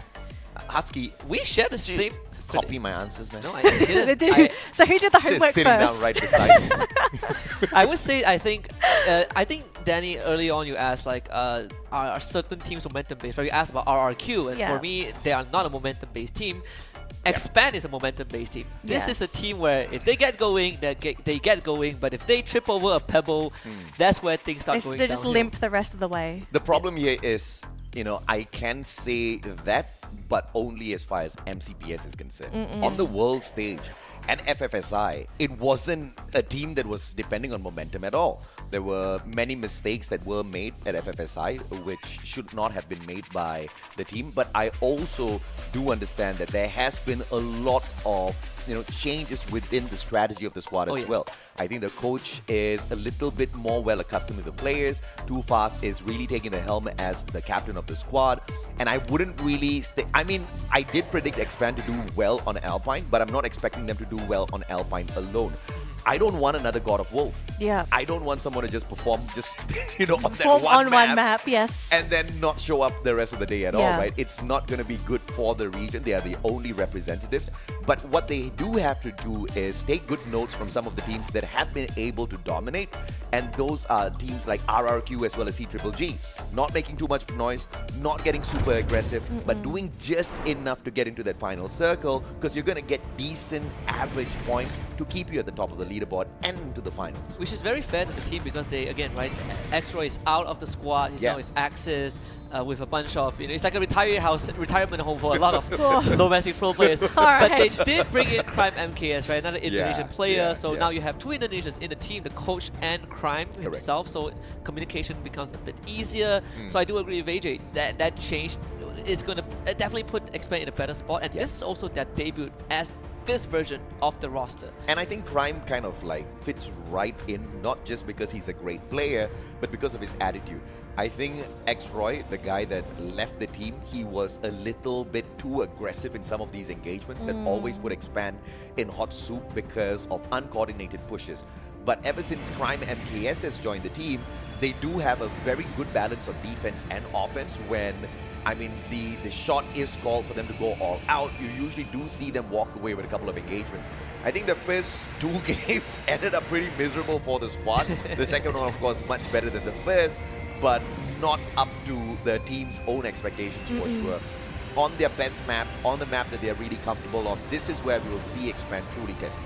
Well, we've got our players loaded in and we are ready to fly into Alpine for our third game of the day. Are we going to be able to pick up some booyahs for these teams that are really lacking those points, or is it just going to continue to go into the pockets of those Goliaths? We do have our eyes peeled for teams such as Loud, for EXPS, these two titans of this group. Now, we have seen EXPS being taken down earlier on, so they are not invincible. They are definitely mortal, but I think it does come down to whether or not certain things align for some of these teams to take down these very strong teams. But we are going to fly in from the east to the west, gentlemen, and the high tier loot zone is going to be in the bottom right corner, so very far out. And I think, going back to the point of, bursting out of the gates, right? You don't really want to pull a Loud or EXPS where you do so well, like phenomenally well on your first game, and then clunk out in your second one, right? As opposed to RRQ, that's always average enough to be number one on the overall leaderboard.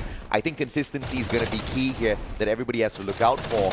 But Loud is, of course, looking to be super loud at the start of the match once again. Yeah, WAG going to be on the receiving end of that. On the other end, FG also fighting against RRQ Kazu, and actually first blood drawn by Bad. Razor instantly gets bought back. Classic RRQ. Classic RRQ thing. But I would say that, teams like Lao and EXPS, you could kind of see some resemblance if you mirror them with local teams such as Farang, right? It's also a team that is prone to overheat by a lot, kind of a big magnitude. And we saw that in Lao, we saw that in EXPS. In this case, I think Loud definitely a lot more reserved in how they want to take these early fights. Oh, WG, though, they are so aggressive. They're actually running into Loud, but Loud are actually the ones going to be sent reeling, so they're trying to back up, getting themselves into a better position. Is this going to possibly be a mistake if WAG continues to push? I think my biggest question is going to be, whether or not Loud can sustain their aggression without Lost 21. The guy is barely hanging on now. About 30% of his HP still intact. AS18 takes Peter out of the equation. Poco in an aggressive fight against CGGG as WAG faces off against Loud. But it looks like the aggression's not out just yet.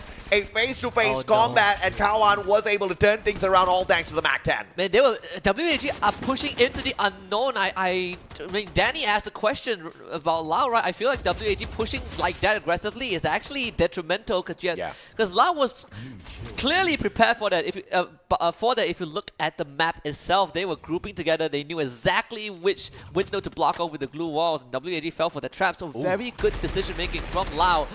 For Poco, Stars 18 Deer, well, doesn't get shot away. WAG completely wiped off the round by Loud. A bit too keen. And it looks like RRQ once again has gone in here for the split drop, because we can see their individual players being picked off of the map by teams that are not even close to each other. So once again, RRQ, I really don't understand what's up with this. You probably didn't see this, but I was keeping track. RRQ this game did a really interesting thing. They actually went for a 1-1-2 split. A 1-1-2, okay. Better than a 1-1-1-1 split, I guess. Yes. So they did safety in some numbers. This strat only got popularized because of the revival points and fight points, right? Back then, there are very less teams who do that unless you are very, very confident. Even then, it's a big risk. GOW actually losing Izagot very early on. This is the second round in a row where Izagot didn't really get to play much in the early game.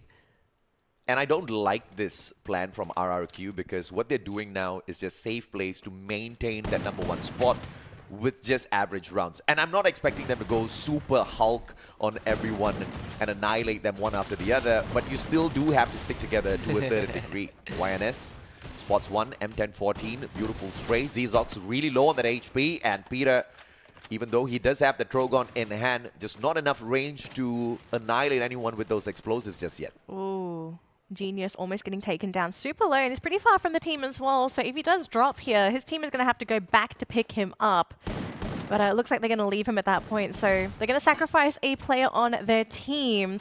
I'm not sure if this is the call that they wanted. This could be a crunch from WASK, right? And that is under the assumption that COSQ doesn't get back into the fight on time. So WASK has to speed it up a little bit. Zzox, unfortunately, the Sonya keeping him just barely standing still, gets dropped by Peter. Not the best case scenario. Mr. Ali got to back out. YNS finding Peter. That is one, and on fire. He is going to be in the fight. The A124 already used one more also supporting him, and YNS caught in a 1 versus 3. He has to be given away. As on fire even goes shopping mid-fight, bringing Peter back. So CGGG, they are just gaining. C-Triple-G is going to win the title of most revivals within one lobby at this point. They're farming eliminations, AJ. They most definitely are, and they're standing right beside the vending machine. If things do go south, we've got the money to buy you back on fire. Down on the ground, Ali. Close quarters combat with that Woodpecker, but he is going to get sprayed down to the ground by Peter. Beautiful, fantastic backstab. And once again, another buyback for the squad. I mean, that vending machine, if you break into it at this point of time, you're going to be a millionaire. I just want to quickly point out that Mr. Ali had every opportunity to run away, but decided to run back into the fight to buy Genius back and sacrifice himself. So he's a noble man. Noble man. Sometimes it pays to be generous, but yeah, in that case, sometimes it doesn't pay to be generous. It doesn't. It doesn't. Right, so Like we do. This is why they tell you put on the mask for yourself first before you help anybody others, else. yes. Oh, never mind. No, they're all back. Genius pays it forward, Genius like, thank you, bro. You should have the cave diver's mentality, let your partner drown if he can't save himself. Or if he starts dragging you Who down, are you these let him cave drown. divers and why are they so mean? No, because if your partner starts dragging you down, you both drown. Yes. Fair enough. Fair enough. I think that's something that Expand won't do this time round. It's going to be an opportunity for a little bit of revenge. Loud21 backing away. Crime MKS cluster from that Alvaro. No tags just yet. Lost 21. Flanks from that right-hand side. Now they've got the Arsenal to play around with as well. A couple of those players with the shotgun in hand. They want to engage in the CQC, and Lost 21 is playing right into it as Cobra gets sprayed down into the ground thanks to Noda. I mean, he's way too fast. Lost 21 is making these quick moves that a lot of players are not ready to react to it. Now Expand, they got to play with only 3 members too fast, also getting backstab. Count 1 on the flank, and they are just making quick work out of Expand. Crime NKS, the new player in the team, the last man standing for the squad, and it looks pretty doom and gloom. Expand completely dismantled by Loud. They made that just look effortless going into that fight. Expand just didn't have an opportunity, unfortunately. And I think this is also, it also showcases some of the issues Expand has. We will talk about them a little bit later on, though, because we have RRQ trying to defend themselves. And they are at a numbers disadvantage here with only 2 players on their roster. Oh, they do get a knock, though, onto Pacha. So RRQ, they might actually have a chance to potentially win this, but it's really going to come down to their footwork and positioning. Yeah, great Tatsuya burst. Uses the second one as well, though. Here comes the players. 3 players surrounding him all at the same time. 165 HP left. One ice grenade is going to take away at his HP. And the guy in a tight little corner can't do much. Now needs to wait for Bat to make a mistake here. Razor Bally has held on himself. One more glue ball to just hang on, and Bat gets shut down. Razor, beautiful trip mine play, and still survives the engagement. Grenade, a double glue ball melted by Razor, but can he hang on? Oh man, this guy is surviving for longer than he should, and manages to heal back up as well. Now with an ice grenade just to make sure that he zones out Nico. He's icing this fight so well. Razor with the outplay by both of them! An absolute menace of RRQ.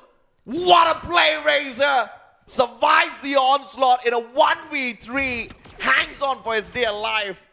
Fantastic stuff, but Soydella, just that. In the nick of time to save Furious Gaming from getting furiously wiped out. But RRQ Kazu not out of the equation just yet. Duts really low on that HP. No more medkit on him. Unfortunate. I guess this is the end of RRQ in this lobby. I mean, Razor did everything in his power, and it was still not enough. What a heartbreak for RRQ. You just have those moments sometimes. So close, but it really comes down to just getting those eliminations that can really turn things around. But see, if they didn't get revived multiple times, they would have enough medkits. That's what I mean. So, poor AJ. This man is torn. No, but, you know, I think it's all planned. I think they're doing this on purpose. Well, I mean, like they said it's their strat, right? Like, this is the playstyle that they're comfortable with up until this point. Absolutely. So, it's for them, right? It's been consistent. It's worked. But I think it would make sense at some point for this team to sort of improve upon this so that it's just not so resource intensive. Because your team is also constantly getting revived. You're coming back in with nothing. You can't macro with this style of play. But I think that's exactly what they're trying to force, right? They're trying to force just clean gunfights out there without the use of a lot of those utilities. They're trying to see if or not they can match up against some of these bigger teams when it comes to the engagements, and they seem to be on the winning side most of the time. So they And handicap themselves to train for the grand final so that one when they hand are tied fully behind their back. equipped... This is, Yeah, this is like a Rock Lee Next moment, level. right? It is a Rock It's Lee like a moment, Rock Lee yeah. moment where you put on the weights, and then in the grand finals you take them They off. take them off, yep. He just opened gate number 200. I'm pretty sure by gate 8 you're already dead. So it's called the gate of death, right? There's no gate 200. Oh you my never know, gosh. man. That's Hey, don't ruin my that's childhood. revival in That's- Free Fire. Don't ruin my childhood. That's okay? revival in Free Fire, okay? Oh, all right. So we do have the next circle locked in here. It's going to be on Snowfall, and we do only have one team that's really in position to sort of stick around and potentially gatekeep. So everyone is going to have to make their way towards that northwestern side of the map. We do have a little bit of action because we still have 9 teams remaining at 32 players on this map. So there's not going to be a lot of room for everyone to work with. But who's going to run into who? Who's going to be gatekeeping who? I think that's the question we're going to have to look at here. I mean, Lao actually issued a challenge, a kill contract onto Izagon. So you can see GOW, they were actually running towards Lao on the map just now. So that would be an interesting fight to check in. In fact, I think Lao are definitely prepared for this. I'm more worried for GOW though, because it seems like they really are keen on taking Lao on this offer, and you can look at how Lao is positioned. One with GOW might find a straggler. GOW, Mr. Ali. If I was Ali right now, I would just not breathe, man. I would think they hold saw my him. breath. I think they saw him. Nah. Through the doors of the arsenal, he actually dipped by, but he looks like a tiny ant, so there's a good chance they didn't see him. But I Poco saw him. versus C-Triple-G. C-Triple-G has an opportunity here to pick up their 14th elimination at the expense of the Indonesian squad of Poco. The XPS, on the other hand, aggressive Bermuda game, and we haven't really seen much of that aggression ever since. Cosq, a couple of more shots, and EXPS has to barricade themselves in. No more eliminations available. Osaka might be able to take advantage of this. In fact, Esteban finds one more, and Cosq gets tagged by 18 Deer as well. So C-Triple-G ends up in a rougher spot than they wanted to. Even after repositioning, one more just got back up, goes back down again. Gets and him. actually gets sniped through that gap and the glue wall. 18 Deer rushing in for the fight already. He's got the Tatsuya burst on him. Raz on the right-hand side flank. On fire with the Drogon. Let's see if or not they can get away with this one as 18 Deer hangs back as backup. EXPS outside of the circle. This is not where you want to be against PE Esports. PE Esports, don't you dare do that again. Oh, Dew actually going to be flying into this circle here. Pretty favorable position as well. So he's actually going to... Oh, he misses the compound. So he falls down, but he has shown his position. So players know roughly where he's going to be. 5 MKS, though, unfortunately going to be knocked. And I don't think his team is in position to pick him up, though. So Poco is going to have to play with 3 players for the remainder of the game. Could be a breath of relief for C-Triple-G, right? They are completely disconnected from the fight, so they do not need to be a part of this. In fact, it's Casper's PE, down. Poco, and also EXPS. Casper, unfortunately, doesn't get to move away far enough, so finally gets taken care of by Hong Ang. PE Esports making quick work of EXPS and also Poco Stars. 18 Deer couldn't survive that. EXPS also has 3 members left to work with. Oh, I think Poco made a bit of a mistake actually trying to contest for that compound because they've just given away a multitude of eliminations to EXPS. M82B in the hands of Dew. 2 eliminations already. Has got a good defensive compound to work around with as well. But PE Esports once again hanging around outside the circle. They cannot afford this. 2 but revives. the sacrifice is well worth it. Another revive as well. So we just saw 3 players getting revived, 2 on the side of PE Esports. Now, we're going to take a look at Osaka here because this team has struggled today. They haven't been able to really make a mark. So this might be the time for Osaka to assert their dominance, get their points in, and secure their place in that top 12. But it's going to be a matter of whether they can survive and whether they can take down the giants in this lobby. EXPS is still around. We do have 1 player left on the side of Poco. There are still 7 teams, and they're running out of space here. So if you're Osaka, you're going to have to start gatekeeping now or pray that you survive. I think they missed the window because Lao has just shown up, right? They were watching this whole commotion go down. In fact, Osaka are getting backstabbed by Loud. That's 9 eliminations for this Brazilian team. Izagod's marker. It will end in 10 seconds. Therefore, Loud does not get that execution. But they will have that one final straggler from Osaka. And Dew puts the final bullet in the coffin. It is not loud, but EXPS instead. Poco, on the other hand, it looks like that's going to be the end of the player as C-Triple-G finds them hiding out in the open. GOW, one elimination in hand thus far, They and survived, 1 foot though. inside of this next safe zone. Man, this urban warfare is going to get super messy. C-Triple-G with 12 elims, Loud with 9, both with full squads left alive alongside GOW. But Loud is ready to storm the compound. C-Triple-G, they have almost the entire squad right in front of Lau, and Lau is slowly clearing it out. Great ice nades from Kawan. Blue wall melters as well, but nobody's behind there. Cosq backs away EXPS. This is going to be a big fight. Loud. They don't expect it, and a cluster tags up 3 players all at the same time. They respond though. They do have the Trogon. Grenades launched straight up towards EXPS. None of them finding those stacks, but this is going to be a very tricky situation because this wall is going to stop them from getting in, and the players on the side of Loud, they've already barricaded themselves outside. They gotta somehow get to Mexico. Mexico is clearing out the entire corner of their perimeter. If they can get to Mexico, they have a good a chunk of space to work with, and they can even start focusing on GOW because EXPS cannot reach them. I'm not sure though. I think GOW are in a pretty good spot to sort of play passively if they want to, because everyone else is actually participating in the gunfights. GOW, because they are so quiet, teams don't know where they are, so they could come in for a potential backstab here. We'll see if they decide to play patiently though, because players, they are starting to drop now, and we are coming down to our final circle, gentlemen. 5 teams remaining. Loud still hanging on for their dear lives. EXPS, they haven't gotten taken out of this equation just yet. They've called a truce for the time being. GOW in the best position, like you said, Danley. They're going to be avoiding all of these initial engagements. C-Triple-G trying to take out Furious Gaming, but Furious Gaming furiously putting up a strong fight. Bat down on the ground. Peter still alive and kicking. The Trogon is going to find its mark, and C-Triple-G, it seems like one final player is going to just try to play the survival game for the squad. I think Lau really made a mistake. They should have really went for GOW because them backtracking towards EXPS costed them 2 members. GOW, they're now starting to push into C-Triple-G. Soydilla actually ends up getting taken down by Peter. Peter staying still and still going. Volley finally downs him. C-Triple-G is out. 4 teams remain, and GOW, they might not have a lot of elims, but they are in prime position to take the round.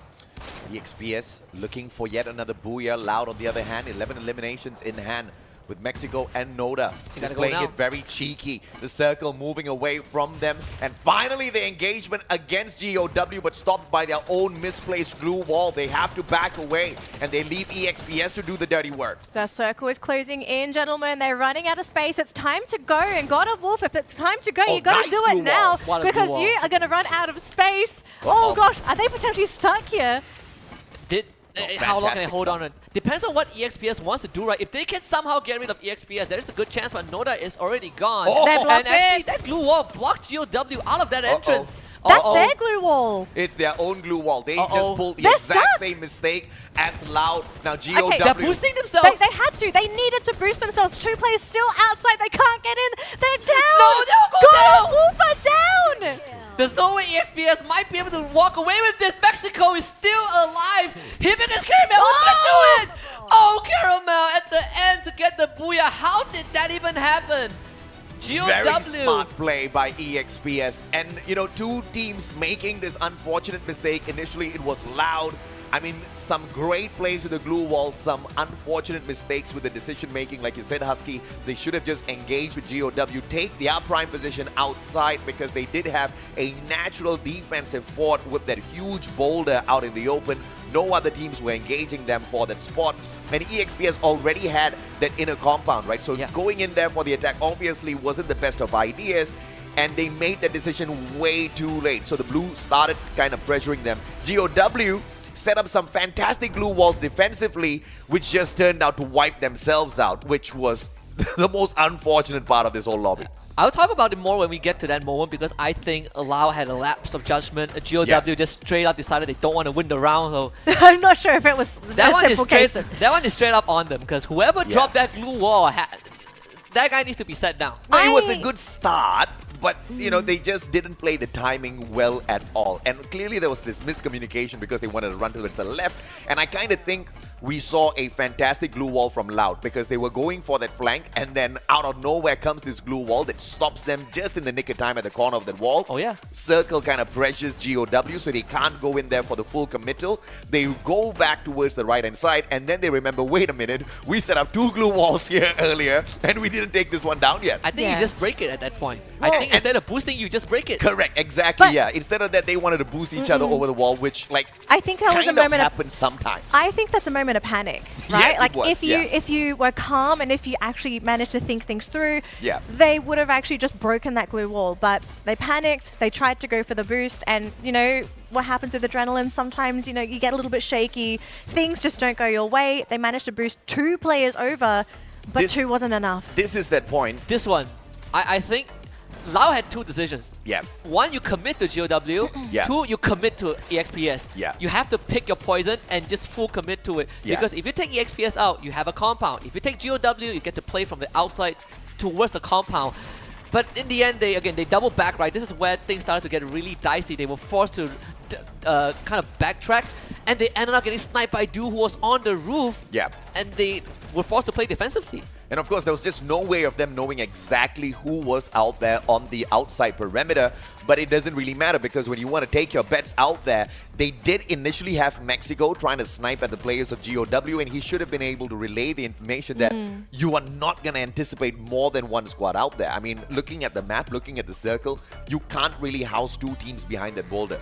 And they had enough glue walls to kind of make it on that long rotation, kind of barricade themselves from all of the shots from inside the compound. And thanks to the walls from that compound in itself, you're not really going to get taken out so easily. So it was a little unfortunate for Loud. It could have been an easy booyah.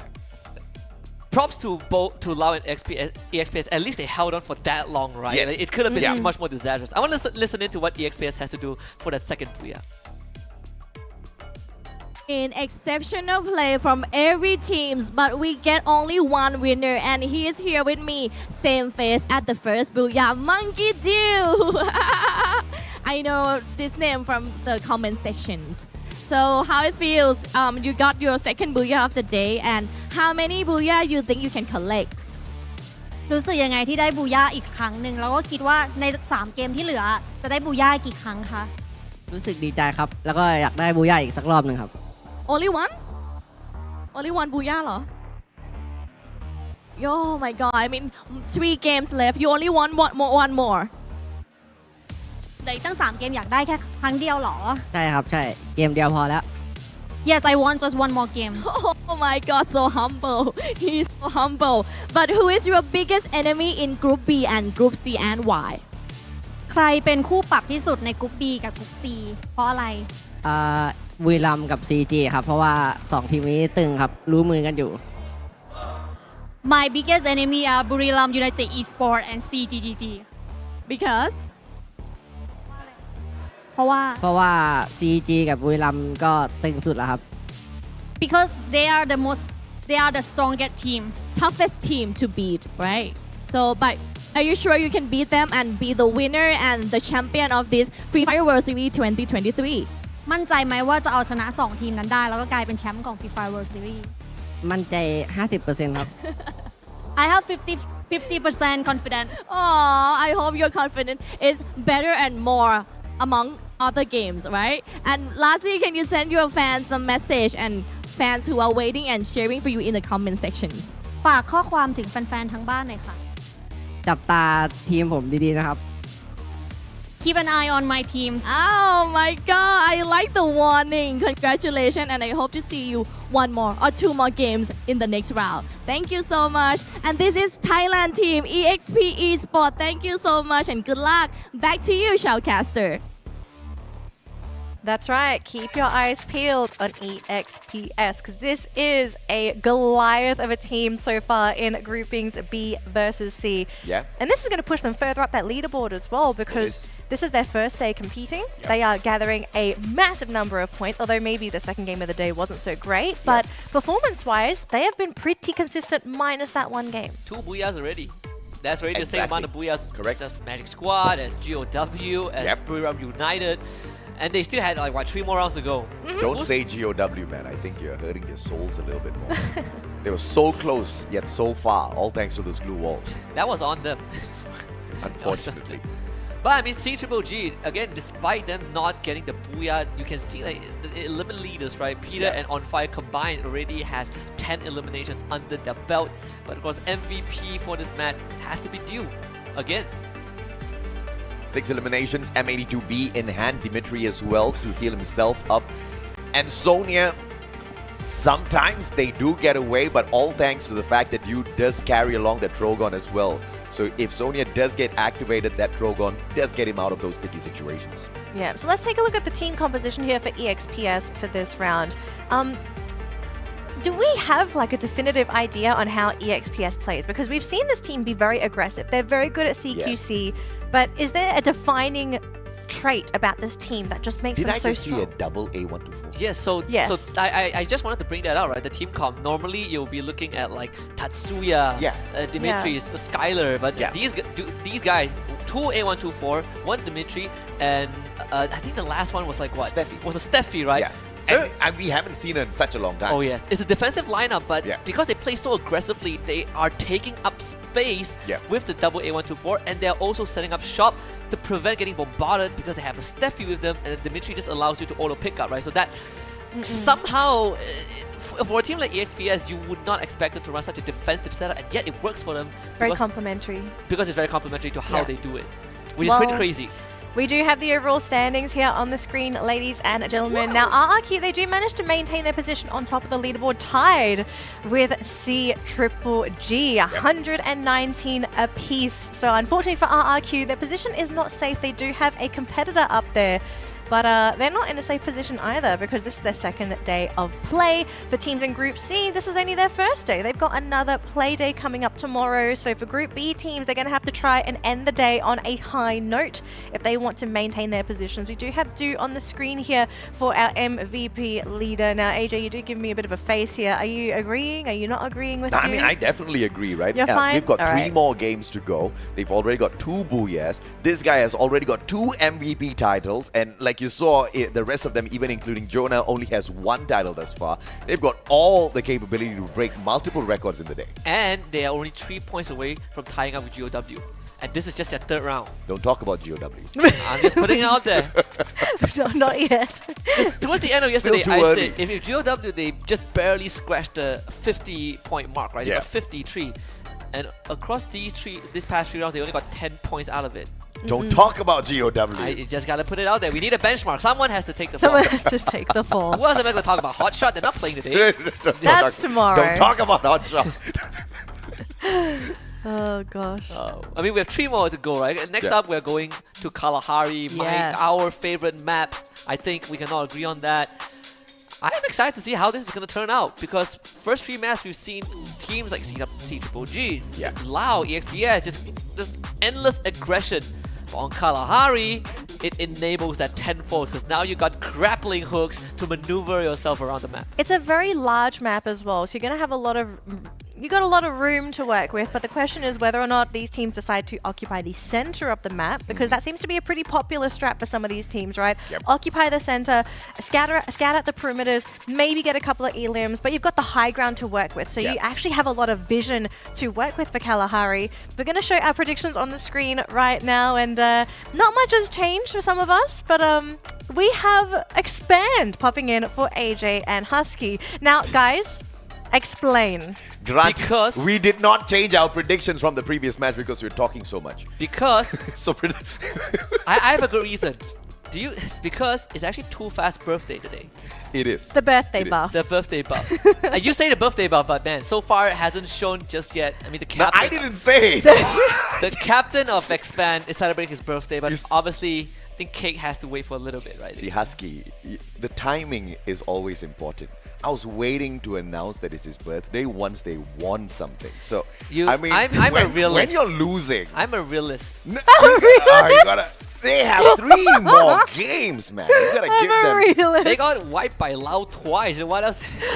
Oh my goodness. I mean, the Brazilians are pretty annoyingly good. All right, okay? so it's gonna happen a lot. So, I mean, expand. Mom, please don't kill me. I'm just doing my job. Okay? I'm just doing my job. I still love the boys. What is your job? Sabotaging the team. All right, I understand. I still love the boys. Right? Heart to heart, I still love them. Oh, goodness. Well, we are leading the players into our fourth game. Kalahari. I was going to say, we're still waiting to see if or not WASK can shoot, or are they only good at reviving their team members. I have never seen any other team as aggressive as WASK on the revival gameplay. Like, just in the previous matchup alone, I think they revived like 10 or 11 times. Is that something that you'd want to be concerned about if you're getting a high revival count for your team, if you're not getting something out of those revivals? I think the conversion is what you're looking Because at. what's happening, right, is like if you're getting, okay, it's great that you're getting the revives off, but you know what you're doing at the same time? You're giving eliminations to the competition. Yeah, I mean, after all those revivals, they only took away 2 placement points at Alpine, which means they didn't really get very far after getting. If anything, they're pushing themselves towards the bottom 6. I mean, granted, you do have to play the game of revival, but I mean, it would be great if they could play the game. AJ. We've come a long way. Back then, you can't even revive your team. Yeah. Yes, it I was think much if you are different. WASK at this point of time, you want to just look for a spot like so far out the edges of the map where you know for sure nobody's going to go there, and you want to drop right there because you cannot risk early engagements anymore. And we are looking right at them. Oh, All right, gosh. observers, let's see exactly where WASK with Mr. Ali and squad. If they can hop on over towards the corner of the map, I'll be super happy. It's less defined on Kalahari. Perhaps you would go Hampton, but because Shrines is the high tier loot zone, it becomes slightly more iffy. Yeah. The flight path will help them out a little bit, right? It's more That's skewed towards the south side. All right, so what are we looking at when it comes to occupation? So it looks like Loud is going to be taking up the center of the map. We saw God of Wolf as well, not too far away. And looks like Osaka actually going to be jumping in here with RRQ. Now, this could be terrible for Osaka if they don't actually win this engagement because so far, they haven't managed to secure their position on that leaderboard yet. This is a terrible flight path for a map like Kalahari. Multiple early engagements going to be forced out of this flight path. And you are right, Osaka, they really need to walk away with this victory here. Esports, WASK, you asked for it, you're going to get it, I guess. And UK takes Zezox right out of the equation as RRQ still tries to find a good position here, slowly repositioning themselves towards the edge of this compound. It's hard to get out of a 4v4 when you hot drop someone at maze. It's just such a, it's a labyrinth, right? You kind of feel like you have to fight. You don't know where your opponents are. Esteban gets pinned up by 3 guys from the side of RQ. Down again. He's going to go get knocked down, excuse me. Chris also takes a lot of damage. Now Abe starts rushing in, and now the floodgates have been opened. Justin trying to cover his team from the second floor is getting shot at by Duz, losing health rapidly, and I think Osaka have ran out of firepower. Uh-oh, this might be problematic if Osaka can't recover somehow. Legolas actually getting dropped in this engagement as well. But Osaka, it's a complete wipe. They don't even get an elimination for themselves. So they end the round with 0 points. Osaka, this has just been a horrible day for this team. And I kind of have to wonder, what are you going to have to try to fix moving forward? Because Osaka desperately needs to get those points on that leaderboard. There are some things you can fix. There are some things that you can only pray for. Oh man, I believe Nuke just stole one of the knocks from Lau. CGGG trying to poke their noses into this battle as well by the looks of things. So Lau's going to be in a lot of trouble. PE Sports going in here for the push. And Furious Gaming right behind them as well. Lost 21 still alive and kicking as he knocks Don't Cry out of the equation. Kawan taken out already. Lost 21 finally down. But we saw earlier on Noda as well as Mexico. They can hold their own. Noda going in for the revival, and nobody's close enough to shut him down and out of the equation. Therefore, a full team revival for Loud. Right, I mean, Lost 21 still got 2 elims before going down, right? So this man, he is still putting in the work. Definitely worth it. And because of that, he just left PE stranded to deal with CGGG and a potential FG. Unless they can manage to get one of their players away. I do believe they're gone for the split, so if one gets caught, hopefully the other is able to get out of there. So PE not out of this game as of yet, but they do need to play a little bit more defensively here if they are looking to get that recovery. RRQ, though, going to be heading in towards the center of the map, going to be running under Loud here. And it I think they saw him. Yeah, I think they may have, or they may have heard him. They're going to hook up, and they will see him. And that should almost be a knock Oh, he's finishing him off, actually going down. Oh no, bit of a misplay there coming out from Abe. Almost broke his ankles on the way down, lost like what 70% of his health just because of that drop. So I guess Lost 21 gets to, I want to say he gets to play for a bit longer, but in fact he just full commit to him with the second grappling. He still gets brought back, so not a big deal. But Expand will be up against FG. This should be an equal fight here for Expand, but they are backing away as Too Fast Fast once down. again goes down. Cobra, Oh. first grenade does not find the connection. Second one doesn't as well, but the third has managed to take away 40% of his HP. His bat tops himself right back up. It's going to be Soydella. Beautiful boost by Nico in a 1v2. Nico still gets it, but traded out by Cobra. Man, thankfully, that Sonya reset could have ended everything for Expand, so Cobra gets to bring his captain back up again, and even find some time to heal himself back up. Axel playing a very important role at command post on this roof. As long as they don't get him away from that location, he gets to provide a lot of support for his team, and that info is getting relayed to Cobra. He's rushing forward for more. Oh, look at this though. Furious Gaming now horribly injured. They've got one player down. They can't quite get the pickup here, and it looks like it's going to be maybe a full-on retreat. They're considering a Pacha getting caught here. Furious Gaming getting picked off one by Expand. And this might be the recovery that Expand has been looking for so far. Too early to say that. You got to give him some hope. And my boy Cobra. Good start. They've already completed the first step to recovery. 3 eliminations at the start of the round. They triple FG. Oh, Cowan. Still somehow hanging on by a thread, but this is definitely a slower round for Lau. One more was able to get rid of Esports. So 10 teams remain, and Abe from behind finds Lost 21 again. This man has went down twice. Esports, their coach just needs to ask them to slow down a tad bit. It's not like it's a bad squad. They know how to engage not slowing well. down. Multiple engagements, multiple elimination points, but they keep getting taken out of the equation too early. I have to say that we are looking at a pretty different style coming in from RRQ this round. They are sticking together. They are moving as a unit, grabbing these little pickoffs. So it is showing quite a bit of success for this team, but the matter for this team is whether or not this is going to stick for them, or if they may potentially just get picked off in the middle of the round. We'll have to wait and see first, because we do need to consider where that circle is going to be, because they're occupying the center of the map. If the circle is going to continue staying in the center, that would be ideal for a team such as RRQ. But if they have to move, they will have to wrestle with a couple other teams to actually get into the safety of the new zone. But yeah, so far the game is looking really good here for the Indonesian squad. Refinery is one of the few locations that having a 2-2 split is actually a pretty good idea. It's a huge location to cover, and you have high ground advantage. That's one of the innate advantages that it gives you. C-Triple-G finding Kawan, he is all alone. Wants to find some revival point. Actually, there was one in front of them, but just could not get to it in time.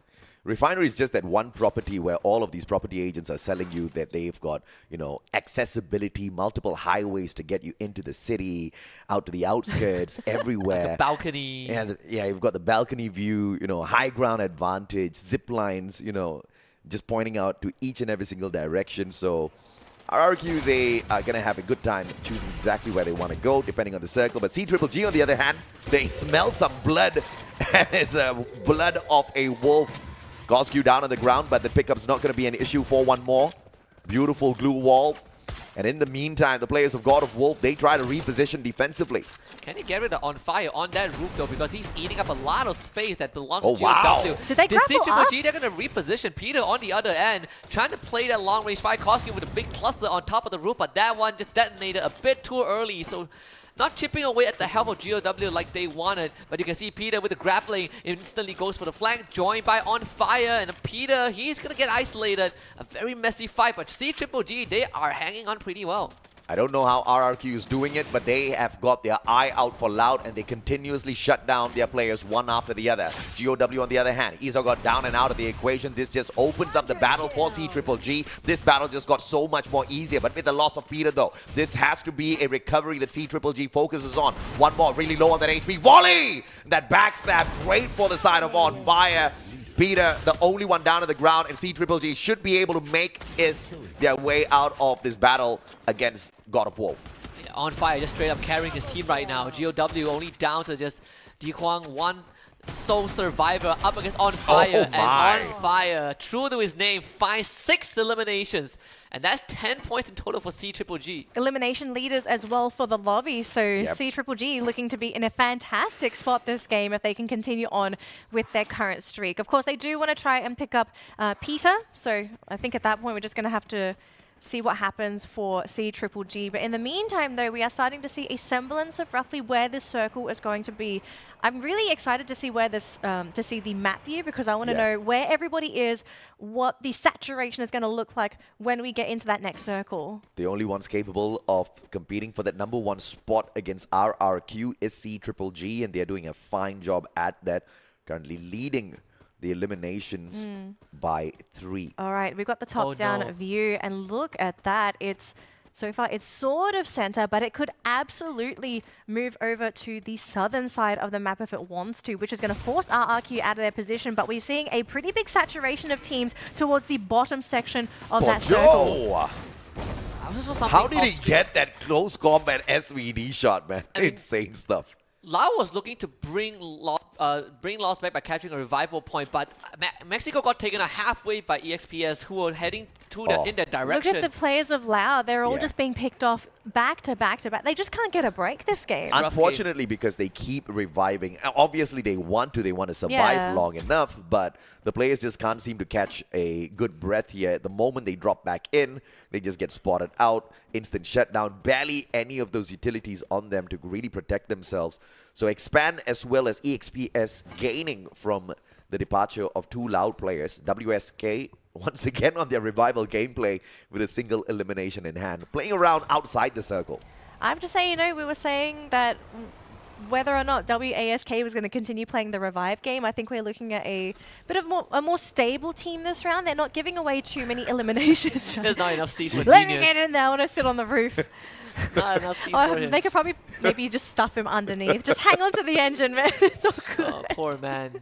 They are in the blue zone though, so they can't take too long. Oh, it is just south of Refinery. All right, so teams are going to have to move towards the bottom of that circle, and RRQ is going to be basically flushed out of Refinery as well. Loud, they're so broke because of all of those multiple revivals. They have just been buying back their players. Now they don't have any more of those coins to get that 2 revival back into the game. So they need to look for good engagements, loot up their boxes, and then try and find a vending machine for themselves. So positioning is going to be key here if Loud wants to get into that final circle. Bad news for them is there's none nearby. There's no vending machine. There's no revival point. They have They have to cross so far across the map. And the team in front of them is EXPS. Yeah, that's pretty tough. That is very tough. Hey, you never know. I mean, miracles are still a thing in the game of Free Fire. Sure. But look at Furious Gaming flying straight into a very dangerous situation here. Pocho in the middle of 4 different teams. The guy's all alone. UAV should be able to find Lau and Expand now. Under pressure, the Exo is going to reposition. C-Triple-G really wants to hit. Exo hides behind that glue wall, but C-Triple-G, they're unrelenting, committing onto the rooftop. This push is going to be deadly from behind. Exo, watch out! What a glue wall just to protect himself in time. On Fire just does not want to let them breathe. Smart play by On Fire here. He circles around, but the glue walls are absolutely solid from the side of Expand. Now they need to be really careful here. A couple of grenades can put them down. 6 feet under, but that's from afar. One more down, beat it down. And all of a sudden, C-Triple-G being tortured by the players from across the battlefield. It's RRQ. Man, our Indonesian friends helping out Expand. Maybe they saw Crime MKS and they were like, wait, that's our buddy on the other side. We can't let him go down like that. Lau did get wiped by EXPS, but of course the business is not done just yet for C-Triple-G. They will back off and live to fight another day. In fact, Koskil will just bring the whole squad back.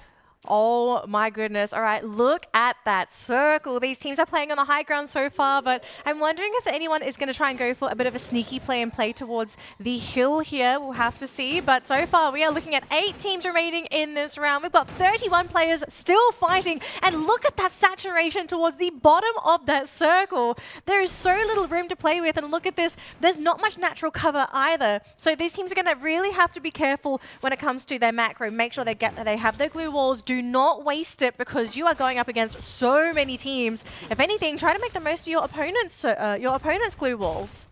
It's not going to be the easiest thing to do. WAG Gotta somehow pick their teammates back up, expand. Oh. Just as they were saved by They were looking RRQ really Kazu. good. They got wiped by RRQ Kazu. I mean, they were just cooking up their foot a little bit. Let it sit there, let it rest. EXPS with 2 eliminations this game, not the loudest off games, but we'll have to face up against Poco Stars. Cluster goes wide. Caramel, on the other hand, his cluster finds no connections as well. Can't really be wasting all these lethals pretty early. You want to wait for this, but look at this party breaking down here at the bottom side of this map. Now, whoever's on the opposite side is going to luck out because all of the action is just concentrated towards this part of the circle. Cyrus now from afar. Boko Raz has got the opportunity to tag him up just a tad bit as there goes Furious Gaming. is taken out in the 7th spot. I swear you only get these kind of like final circle fights on the Oh world stage. my gosh, 6 look at teams that left. circle. You know who is the winner temporarily? It's C-Triple-G, who somehow gets everyone revived and they actually have control of the circle, but they do not have weapons. And that is the disadvantage. On fire, one more. They all started to get to go down. RRQ Kazu, wait, 17 elims. My boys are doing some work here, gentlemen. RRQ is looking to make Indonesia proud and potentially get their second booyah. But this round, though, we're seeing a lot of teams hugging the outside of the circle just because the center point, it is not safe. There's not too much safe cover to work with, but they are slowly creeping forward along with that. Along with the safe zone, but I think it's time for these teams to really get into position because there is so little room to work with. RRQ just hiding behind the cliffside, using the natural cover, keeping their glue walls to themselves. But look at that top right section. These teams are trying to get their position in. Stop down on the ground, RRQ. We were asking who's on the flip side of this circle where there's just no teams there, and it's RRQ. Best position. Razor circles around, steals away the elimination. Stop, giving him that 1 point. Fires MKS down on the ground as well as EXPS holds on for their dear life. But it's only Caramel now to hold the team together. I mean, RRQ, they have taken so much space in this final circle. Caramel, he's trying to rush for it, but there's no chance. But look hang at on. RRQ, look at where they are. Not just RRQ though, take a look at Poco Stars. They are playing with the high ground. They have vision of all these teams from top down. If they want to try and go for the sniping game, this is the time to do it. No, but they gotta drop down, right? And that's gonna allow them to get taken out by RRQ Kazu. Look at 20 eliminations. These guys are on a record-breaking mission right now, but it's not over just yet. Legalov, the captain, cashes in on one more. Dus gets the nade. Abe also finds one. Poco Stars already out. It's WASK against RQ Kazu. Razor's they down. will find Razor. Z's also starting off on a good note, but Dus with the Trogon to wipe them out. 25 elims and a booyah. That is a record if I've ever seen one in the history of competitive Free Fire. 37 points in one round. 30 freaking 7 points. RRQ Kazu. They felt the heat as C-Triple-G caught up with them, tied up with them for that #1 spot with 119 points. C-Triple-G got taken out in the 7th spot and they just went all the way to make sure that catching up was going to be close to impossible. What a run for RRQ. This looked like such a comfortable run for the team as well because they weren't pressured in the early game, and in fact they were the ones to play very aggressively. We did see a couple of differences in this match as well, right? We know that Loud for the majority of the game today being a massive factor in being a main aggressor in the games. They have actually shut down RRQ in past games as well, but the tables have turned where Loud got consistently punished with the revives. They were so poor. They were in a terrible position coming into the late game, and they just got eliminated as if it wasn't Loud. It felt really comfortable for them on Kalahari, right? This feels like a map that they probably are not that well versed in compared to the rest of the map. And it's very evident when you see how they drop. They split out one by one. And like you guys pointed out, they just kept reviving, and they got timing on certain instances as well. Mexico wanted a full revive, gets caught up by EXPS, and then Lost 21 gets revived and instantly gets dropped after that. It's just a rough game for Lau. Yeah, this is the point that we were making early on as well as to when RRQ really wants to go all out, when they stick together, when they play the map as it's supposed to be played without really splitting up in a 1-1-2 or a 1-1-1-1 split, which always plays against them. We saw this time round. They take Refinery, they go for the 2-2 split. They were playing their positions really well, rotating together as a squad. And after all of that refining, after all of that sharpening of skills, by splitting up in the earlier games, this is now the true capability of RRQ on perfect display. And when they get together, they break records. I, like Husky said, have never seen a record like this at the World Series. Well, they've set a record now and they've set some expectations for us. I'm not sure if they're going to be able to hit that same expectation again. It's going to depend on, you know, whether this woman, she Hey, supports them hey. so much. Yes. And then when they finally break Yes. records, she's like, but we cannot expect them to keep this up. What's wrong with you? What's with the Asian attitude? You're not even. Hey, wait, Australians are Asians. Are they? They well, are. I'm a criminal, so I mean, RQ Kazu came back. She gives them love, and then when they get something done well, she's like, it's Asian love. It's not pretty good sure enough. you can't keep it up. Wow, A star, A minus. not enough. 37 points. I want 40, you know. They didn't break the record. They wrecked every single record that has been set thus far. They've picked up their second booyah. Nobody has gotten 3 booyahs thus far. And I think if they continue this, this is going to be their day. But of course, they have to get it done because tomorrow they don't get to play. Yes. Yeah, and they have 2 returning players from last year, right? Legalov and Razor, they played Yes. on the world stage last year. They finished 7th place as a squad. This year they bring in Abe. I think Abe also really started to show his fangs. Dudes as well. These 2 men are putting the weight. And I think this round really shows that RQ Kazu are a force to be reckoned with. Well, let's have a look and see what RRQ have to say after getting their booyah. Another game and another victory for RRQ Kazu, and he's right here with me. Congratulations for another booyah. Do you satisfied with your team performance so far? Ya, jadi buyah lagi. Gimana performa hari ini? Puas nggak? I feel confidence. I believe my team. My team believes me. Yes. Do you satisfied with your performance so far since you been on here test because of your health, right? And then he came back and decided to compete in this Free Fire World Series. So how do you prepare yourself mentally and physically? Oke, gimana? Puas nggak sih sama hari ini? Terus kan juga lu beberapa kali kan tahun kemarin juga main dan sekarang juga main. Preparasinya itu seperti apa?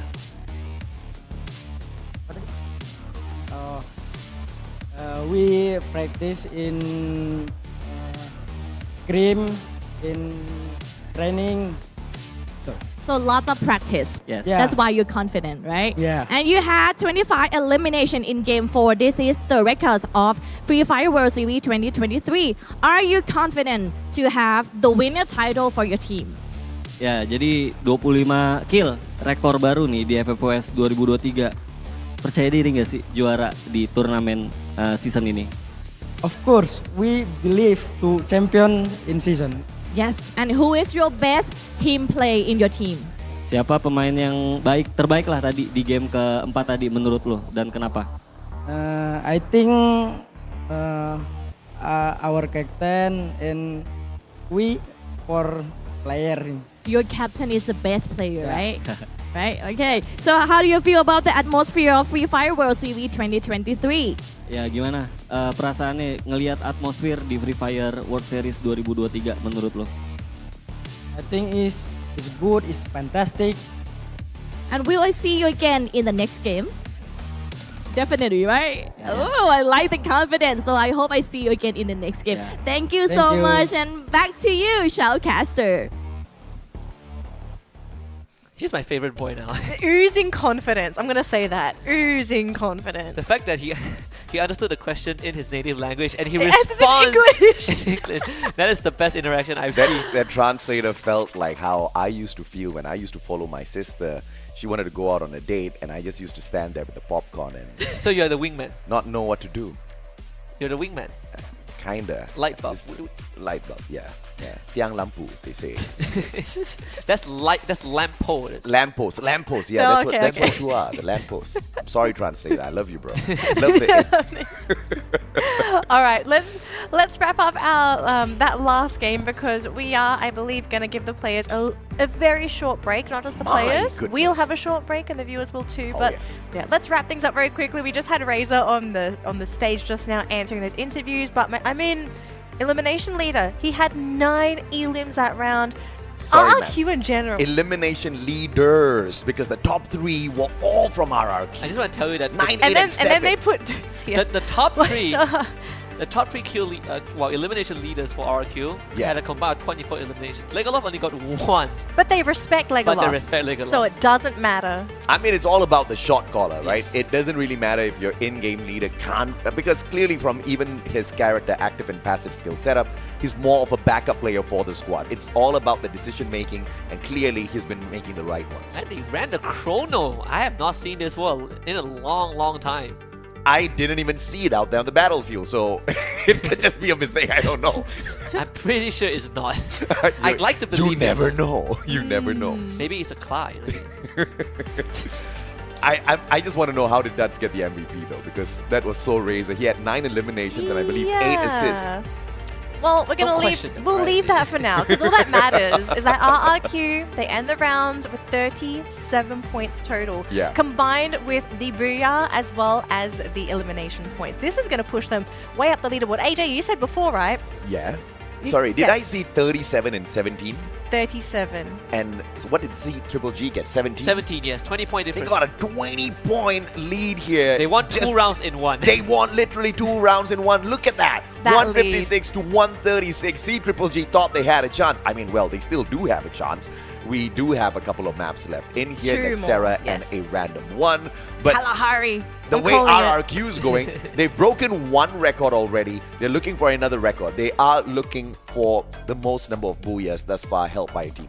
Well, I mean, they are on their last legs now. Everyone in Group B is on their last legs, because this is their last 2 games coming up. So if you want to get those points, you really have to pull your finger out for these last 2 games. Now, I think this is the time where they have to talk to their coaches. They say, all right, guys, what's going to give us the best chances to lock in as many points as possible so that we can end on a high? They only have 5 minutes to speak to their coaches. We've got plenty of time to sort of discuss things, but I know everyone's looking forward to their break. Gentlemen, I mean, okay, we'll talk about who needs help soon, because I think we also need to look. We need to look at some of these teams. They're struggling. We might be struggling, but we'll talk about this after the break.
Hello survivors and welcome back to the Free Fire World Series 2023 for week 1, day number 2. We're down to our final 2 games for teams in Group B versus C and the final 2 games for teams in Group B because they've played their games yesterday and these are now their last 2 games before they lock in their points for this week. My name is Danielle and of course joining me is the wonderful, the mustachio, AJ and Husky. Gentlemen, I think we've spoken a lot about the teams that have had their highs today. Let's talk about some of the teams that are having a bit of a low day, that are behind in terms of points. Before that though, we're going to go on to Nextera as our final confirmed map before we end the day with the random map. For teams who have lows, Expand, Osaka, WASK is not having a good day at all. GOW, the Vietnamese boys, they are also having a rough time today. Osaka has had 11 points from 4 matches played. They're having a pretty rough one. But you know, in the grand scheme of things, we need to acknowledge that some of the teams that are doing great are doing fantastically well. I mean, 10 games so far in the Free Fire World Series, and we only have 5 teams with Booyahs, each and every single one of them with 2 each. And we've got our predictions on the screen as well. And look at this, the support for RRQ, all 3 across the board, but we still have a little bit of loud support here as well. Although they've kind of fumbled the ball in that previous round, right? Kalahari, I think this is their weakest map today, but are we going to be expecting a comeback from Loud going into Nextera? Because I think that Kalahari round was an isolated case for the team. It's just not something we should be seeing every round. I think it feels like that way. In fact, even when you look at EXPS, they got 2 Booyahs, right? We only have 2 teams who got Booyahs today. EXPS got 2, RQ Kazu got 2. In fact, the only difference between these 2 teams is that they're 1 point apart, right? RQ Kazu has 76 points so far, EXPS has 75. Loud, on the other hand, are actually pretty distant from that. I think they have more than 20 points in terms of differences. So I think Kalahari round really hurt them a little bit. But I have faith they will recover in the next era. And of course, EXPS is looking to put up a strong fight for the last 2 matches. They've got 6 more games to play tomorrow, and it is definitely going to be a little bit more difficult to farm those points when you've got teams like Magic as well as Buriram playing in your lobby as well. So today is going to be the day where you really take it hard on some of these bottom dwellers and take the most of your opportunity, get into that final circle and just absolutely annihilate them. Pretty much do exactly what RRQ just did, right? I mean, what, 25 eliminations in one lobby? How often do you see that happening? But it's only going to happen when you've got this combination going, because a lot of the teams within Group C and some of them in Group B, they just really can't hang with teams like RRQ. Yeah, well, I don't know if you're going to be able to hang with some of the teams tomorrow, because I think tomorrow is even worse, right? Like, you've got to reap what you sow today, and you've only got 2 more rounds to do it. So we've got our players, all of our teams loaded into their pods. We are ready to go to Nextera, our 5th map of the day. Who is going to get this Booyah? Is it going to be our leaderboard teams, or is it going to be a brand new team? I think for RQ, ideally you want to be at least 80 points ahead of BRU by the end of the day. Because BRU, they got 105 yesterday. RQ Kazu got 80, so that's a 25-point difference. They made out with that massive round just now on Kalahari. But if they can extend the lead even more in this final 2 rounds, I think RQ Kazu would be fine not playing tomorrow and just prepping for the second half of the knockout stage. I mean, if they can get at a very least 40 points from the next 2 games, which is an average of 20 each round, they can make it. They can absolutely make it, right? But, you know, rounds like what we just saw, 25 eliminations plus the Booyah, those are the rarity. And I think we are very well accustomed with a average form of RRQ, and then once in a way we get a explosive run from them, right? So I'm expecting average runs once again, perhaps 15 points each, 30. That's going to be a very safe place to end. But I mean, if they want to get another Booyah, who's going to stop them? Yeah, just if you can get the Booyah, just take the Booyah. Don't give that away. I think EXPS is going to try. Like Husky said, they are definitely one of the forerunners. They're definitely the best team out of Group C. So I'm pretty sure they want to have a fantastic head start against Group A tomorrow. So they're going to have to pick up as many as they can from the last 2 games. All right, so it looks like our flight path has been determined. We're going to be starting in from the top right-hand corner and flying down to the bottom right-hand corner. Gentlemen, are we okay with this flight path? It's dead center. More than okay. So more than okay. All right, dead center. Our high tier loot zone is going to be on museum. Intellect Center again. Isn't this the same as yesterday? Yes, it is. GOW and FG, they really, really like each other. Not in a good way, though. Yes, not in a good way. The two Gs. Taking a look at these teams, though, Loud is sticking together somewhat. They are a little bit spread. So, again, pulling off this spreading strat, trying to work on their macro. But yeah, this Intellect Center battle could be pretty big for our two teams here because an early elimination just means they're just going to get nothing this round. It's more imperative for Furious Gaming to win that fight if they choose to take it because they are behind GOW in terms of points. WAG, on the other hand, actually found 2 members of Pogo Star, so they will get 2 points to start it off. 18 there actually is also bleeding out. There is a revival point for Liam, but he feels that maybe there's going to be someone nearby, so he doesn't have the courage to go and capture it. Dion, on the other hand, he's going to be taken out very quickly. The double revolver from Nico to do the job, but Iza God finds the trade onto Pocho, and Iza God might be gunned down. The Sonya actually keeping him standing with 1 AP, finds the reset with the knock, but it's not enough. Li Kwang, final player, but has to take on 3 players on the side of Furious Gaming. And it seems like he's just going to try to play the game of revival for himself. Backs away from this engagement. No more medkits on him. But he does have a little bit of time. Loud, on the other hand, against WASK, and not the full squad here at these Grab Labs areas. So this is an opportunity for another revival run. Yeah, this is the issue with Loud. I mean, you are hating on RRQ playing for this split strat, but now it's Loud Sonya! consistently going for this split, and it's just not working for them. I mean, they still salvaged it, though. I don't know why you would want to do it, but clearly it's not going to work for anyone. This is the World Series at the end of the day. But Loud, I think, is just trying to find a little bit of a better footing at the start of these games. I guess their confidence is just a little shaken up after that first game. Osaka just narrowly missing RRQ, or RRQ is letting them go, whatever it is. Although now they're actually going to run into a bit of a gunfight here. Osaka, we said this before, this team has gotten very little done today. 11 points, 4 games. Points. And to run into RRQ, this just makes it even worse. They either need to win this engagement or they're going to just run. Massive casualties. I think you just run. 2.7 points a game is They got to go. I think you just run if you're Osaka. Just get out of there.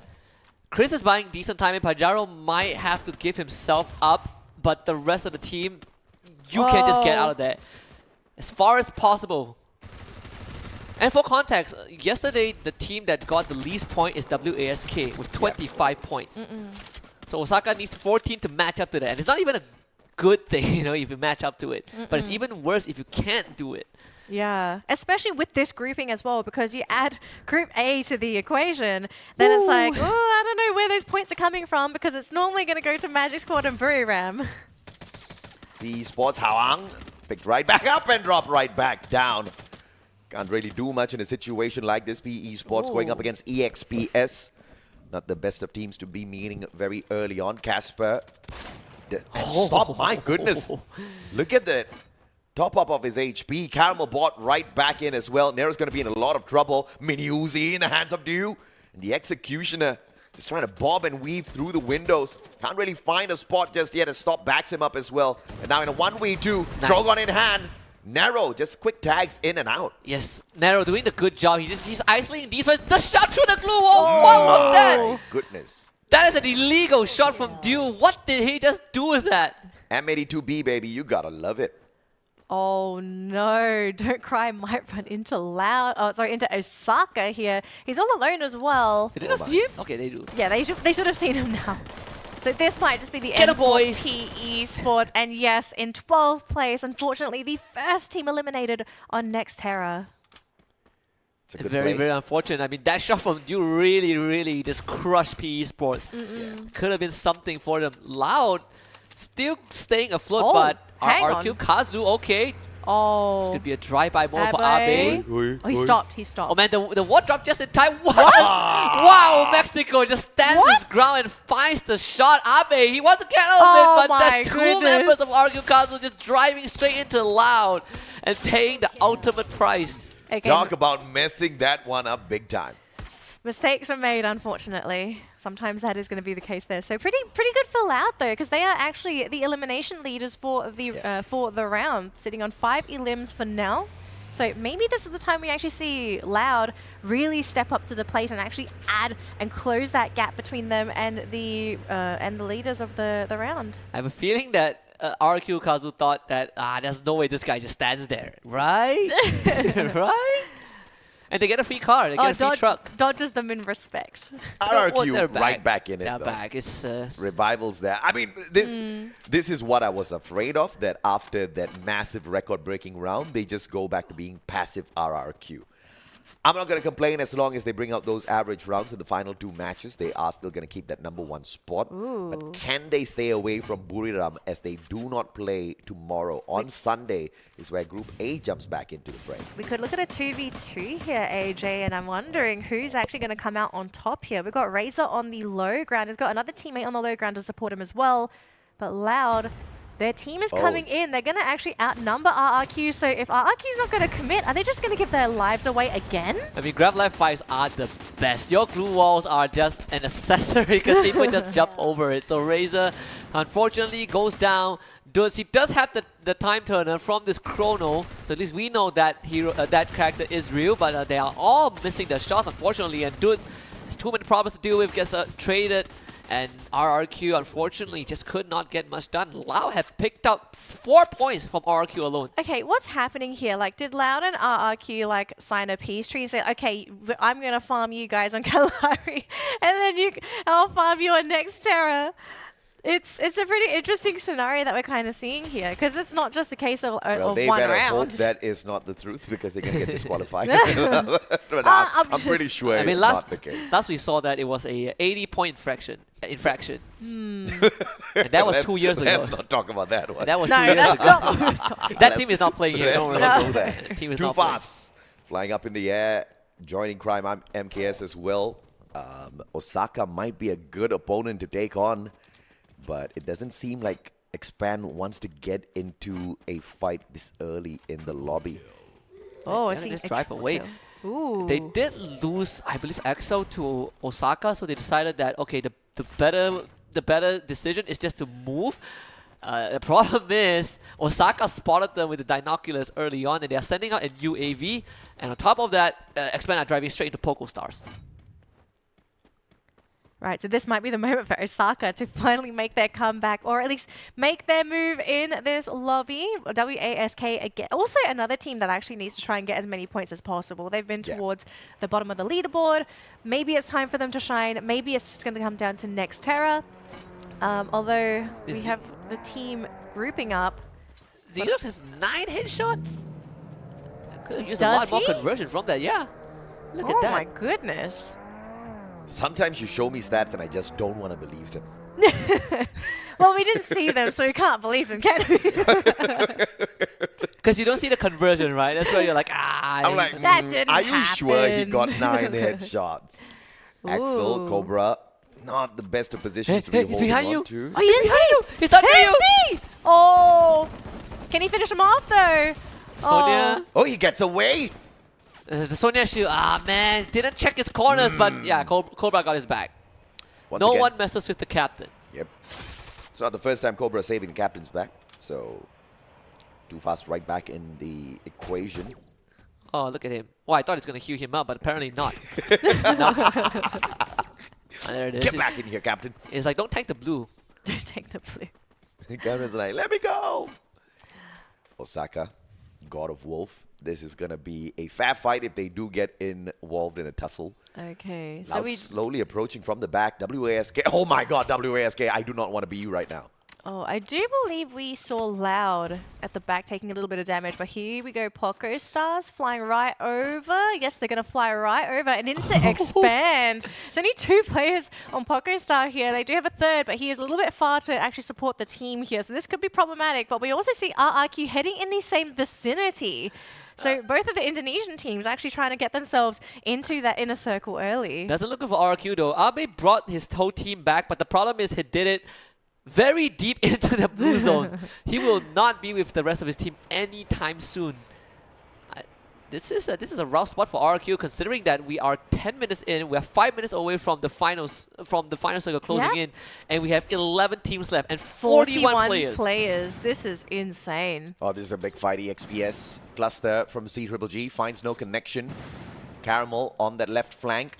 Coscu, grenade in hand. It's all about the timing here. Stop, not gonna get caught out just yet as Bad finds Raz from Poco. Once again, EXPS taking that lower ground as they try to back away ever so slowly. CGG taking this opportunity to move closer towards the ruins, and it is going to be that safe zone gameplay for CGG.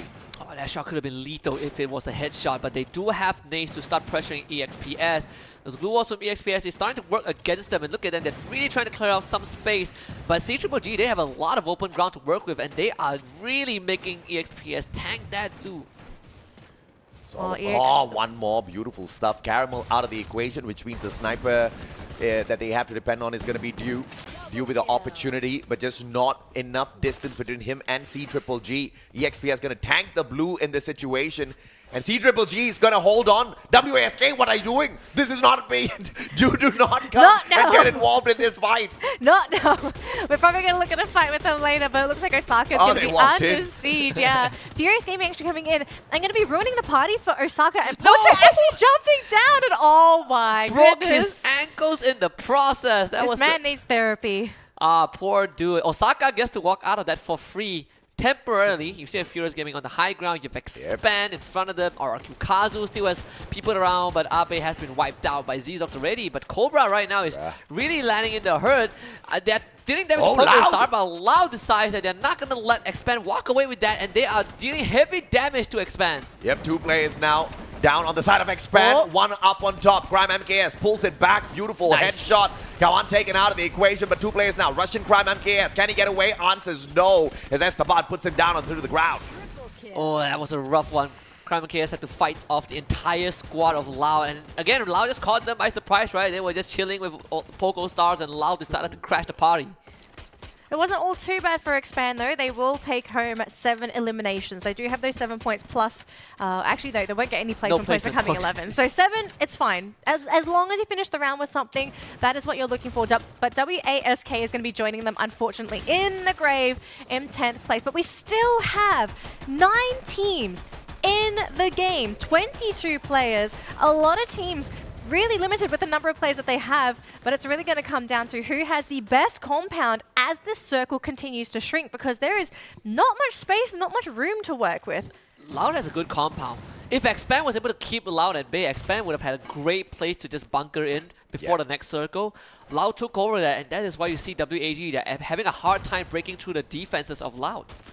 RRQ pulled off that full revival earlier on, but I don't think they've got enough loot on their side to take a strong fight, so they gotta keep their heads down at the very least for the time being. GOW, opportunity to backstab CGG, who have pushed on front already. Dian with a charge buster going up against a sniper as Quidden finds Mexico with the RGS-50.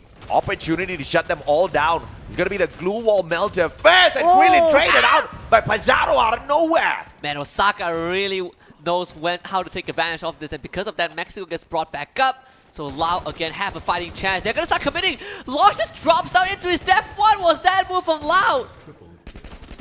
Saka, Loud out. Dolphin finds the final player, and it's gonna be Caramel in the action as well. Poco eliminated in the 7th spot. 6 more teams left here. Osaka with 8 eliminations. They are on fire for sure. It's as Esteban tries to drop his health right back up. Groza in hand, but risky maneuvers. Doesn't get knocked down just yet. Pajaro eliminated by a skill as CGG finds Esteban from the side of Osaka. CGG now taking a straight up fight against the team of Osaka, and they should be able to walk out the victors. Yeah, looking for a recovery round for themselves, and they have been able to get rid of Osaka. And look at the remainders. They're fighting each other on the other end. EXPS gotta deal with CGG, and ends up getting wiped out. WAG will be the standing team.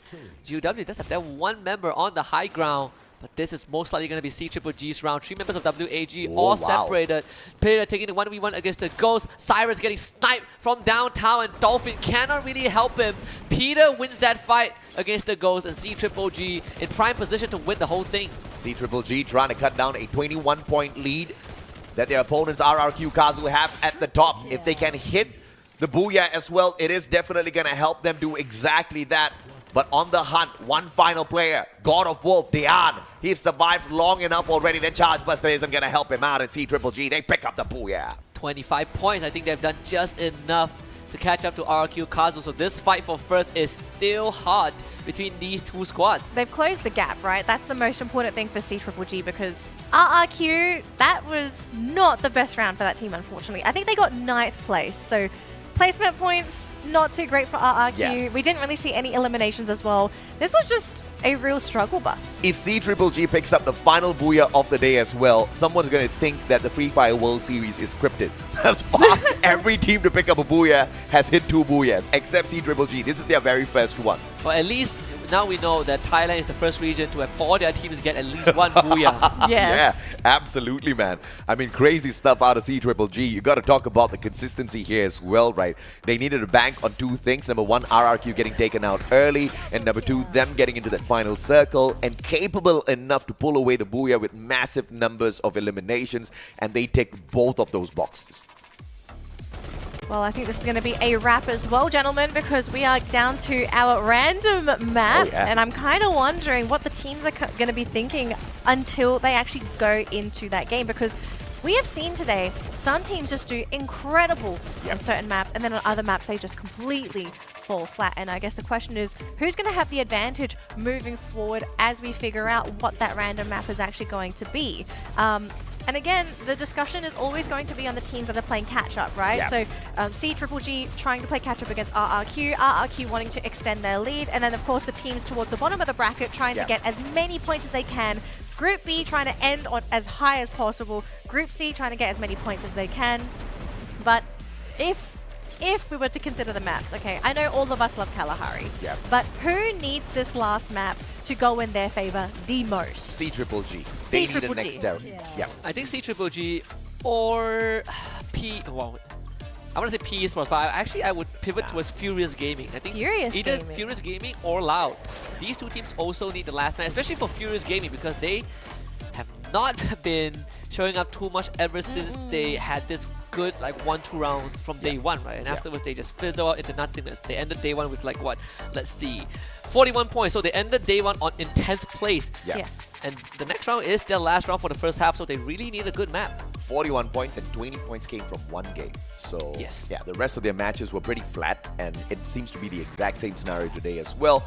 But they're not in a bad position, right? 6th spot overall on the grand scheme of things out of 18 teams isn't a bad spot to be in, but I think you're going to say something. I have a question, because you guys have the leaderboard sort of open on your screens. Are there any teams in Group B that you think are at risk of getting bottom 6 already?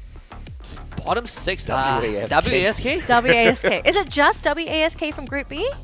The one in GOW as well. Oh, GOW. But I would say GOW that is still doing slightly better. Yeah, I agree. I think WSK is in the worst possible spot because they were last yesterday.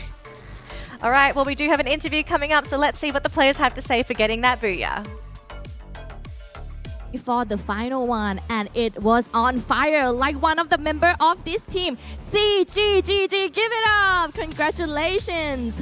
But first, it's your first year in Free Fire World Series 2023. How did you feel when you found out that you qualified? ปีนี้เป็นปีแรกที่เราคัดเข้ามา World Series ได้รู้สึกยังไงบ้างคะ รู้สึกดีใจมากครับดีใจมากตื่นเต้นมากครับ I'm very happy and very excited. And how do you guys prepare yourself before entering these competitions? เตรียมตัวยังไงกับการแข่งขันครั้งนี้คะ ก็ดูแผนทุกทีมครับทำกันบ้านให้เยอะที่สุดครับ We try to learn all team strategy to become here. Thailand teams are very strong. Do you think that you guys can win Free Fire World Series again this year? คือทีมไทยตอนเนี้ยแกร่งทุกทีมเลย คิดว่าทีมเราจะชนะได้ไหม เต็มที่ดีกว่า Let's say that I'm gonna do my best. Wow, 100% for sure. Do you think that Thailand team strategy are better than other regions, and why? คิดว่าแผนการเล่นของทีมไทยดีกว่ารีเจียนอื่นไหม เพราะอะไร ดีกว่าเยอะครับ แล้วก็สกิลเพลย์ผู้เล่นด้วยครับทักษะผู้เล่นอะไรเงี้ยดีกว่าเยอะมาก I think we are better than other regions because of our skill play. Is there any improvement from yesterday play? รู้สึกว่าแผนการเล่นของวันนี้รู้สึกว่าพัฒนามาจากเมื่อวานไหมคะ พัฒนามากครับ เราไปย้อนดูของเมื่อวานมาครับแล้วก็มาใช้ในวันนี้ครับ We improve a lot because yesterday we learned from the replay and how we play yesterday and try to make it better for today. And that's why you guys win and get one of Booyahs today. Can you send some fans a message who are cheering for you now? ฝากข้อความถึงแฟนๆหน่อยค่ะ ฝากเชียร์พวกผมด้วยนะครับ จะทำให้เต็มที่ที่สุดครับ CG ครับ Please support us. We are trying our best. CGGG. Thank you so much and hope I see you in the final game. Thank you CGGG and see you in the last game. Be right back. Back to you, Shoutcaster. Is the curse going to continue? Will C-Triple-G get a booyah next round? I mean, they already got a booyah, so they broke the curse. And all they now need to do is just catch up with a team that set a massive record with 37 points. I think the record doesn't even matter. Does it not? In C-Triple-G's case, no, not really. At this point, yes. At this point, Unless, of course, they do decently well, which RRQ can definitely do. They just have to place average. Even if they go on another round of continuous revivals, as long as they get close enough towards that final circle, it's going to be enough to maintain that #1 spot. Right, we've got our elimination leaders for the round, and we do have C-Triple-G taking that first place with Kozix. 5 eliminations under his belt, but his teammate is also there, Peter, in 5th place. He looks upset. I mean... Koskio looks like just a simple, happy man. Yeah, Peter's like, Oh. how come I didn't get the #1 spot? Really interesting. So the MVP for the round is one more. Is anyone going to contest the decision here? No, not really. I think No. one more has been a very good support player, right? Yes. Kim, I think one more his- supports yeah. a lot. On Fire is kind of like the Russia. And these two together are a very strong dynamic duo. And C-Triple-G, one of the few teams that is running the Tatsuya currently in this Group B versus C grouping. Yes. Thank you, Husky. You're welcome. All right, as we have a quick look here at the stats for C-Triple-G for their latest round, we are going to take a look at the point standings very soon. But after this, we're going to find out what this final map is going to be.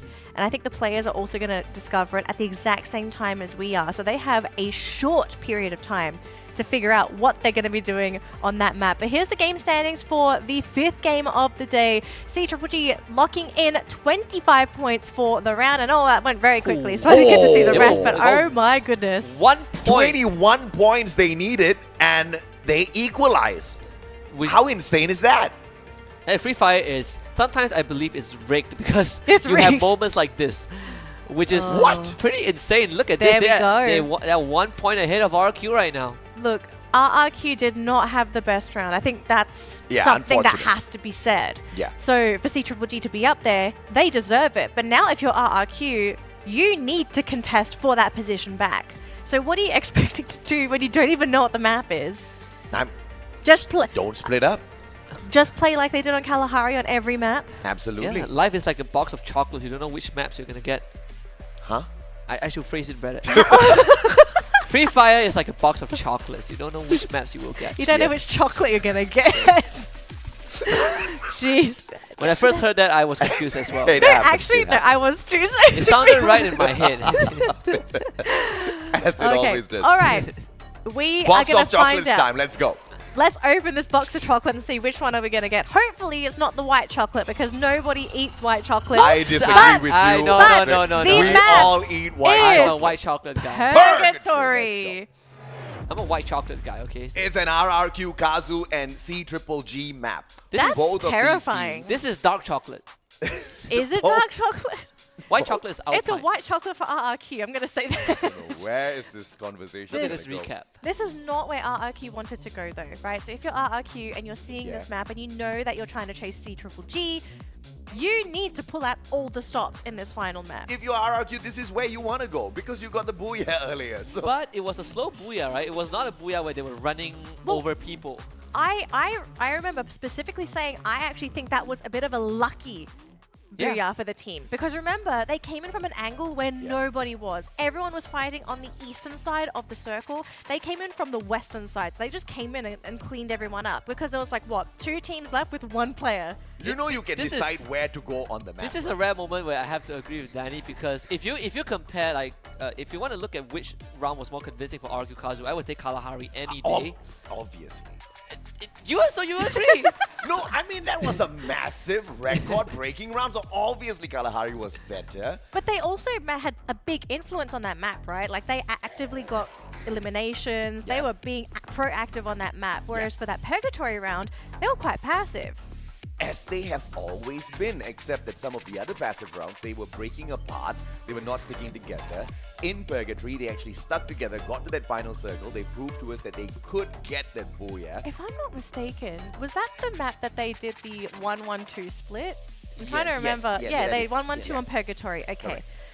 But not too far away because Yes, in they were their pretty close, Correct, yes. yeah. And nobody else was around their compound, so it was okay to take a decent enough split, not too Yes. far away from each other. That's Oh. all they need to do for this final game. For this last round, I actually have WAG in my sidelines because even when you look at yesterday, we say that RRQ Kazu was a sleeper team, right? No one was looking at them too much. WAG actually didn't do too bad either. They had 63 points. They finished 5th yesterday, and even today they had some pretty decent, some pretty decent rounds. Just that a lot of times when we look at them, they got wiped out, and I believe it's a camera issue. WAG thus far has had 4 points on Purgatory. Sir? Oh, thank God it's Purgatory. I didn't want to say the whole day. I was like, man. Jeez. Sir, I don't think this is going to check out for them. Obviously, it's going to be a heavy fight between RRQ as well as FFWS. My biggest question is, who's going to get over-aggressive and get punished for that early between the two? The final circle was between, I believe, what, RQ and Loud? Or was it like EXPS on Wait, first Purgatory? for the first Purgatory? I had a feeling it was RRQ against and Loud. WAS Poco. Poco. Yes. There were 2 teams. I remember there were 2 WASK. players, 2 different teams, yeah. Yeah, so they literally just sweeping the competition because 4 players against 2 singles. The last time that didn't work out was like when Evo's Phoenix was playing. That was last year. Yeah. Well, the players... I'm waiting to see when is EXPS going to wake up again. I mean, they showed up strong. Then they just went silent. That's actually true, right? The team sort of petered out after their fantastic start today. Yeah. So is They it... sort of got stopped by like CGG, right? They were constantly running into their own region. It's kind of like this friendly fire situation. Props to CGG, they were shutting down EXPS pretty well as well. They were taking advantage of high grounds. They were out microing EXPS. I think these moments, I think CGG did a great job.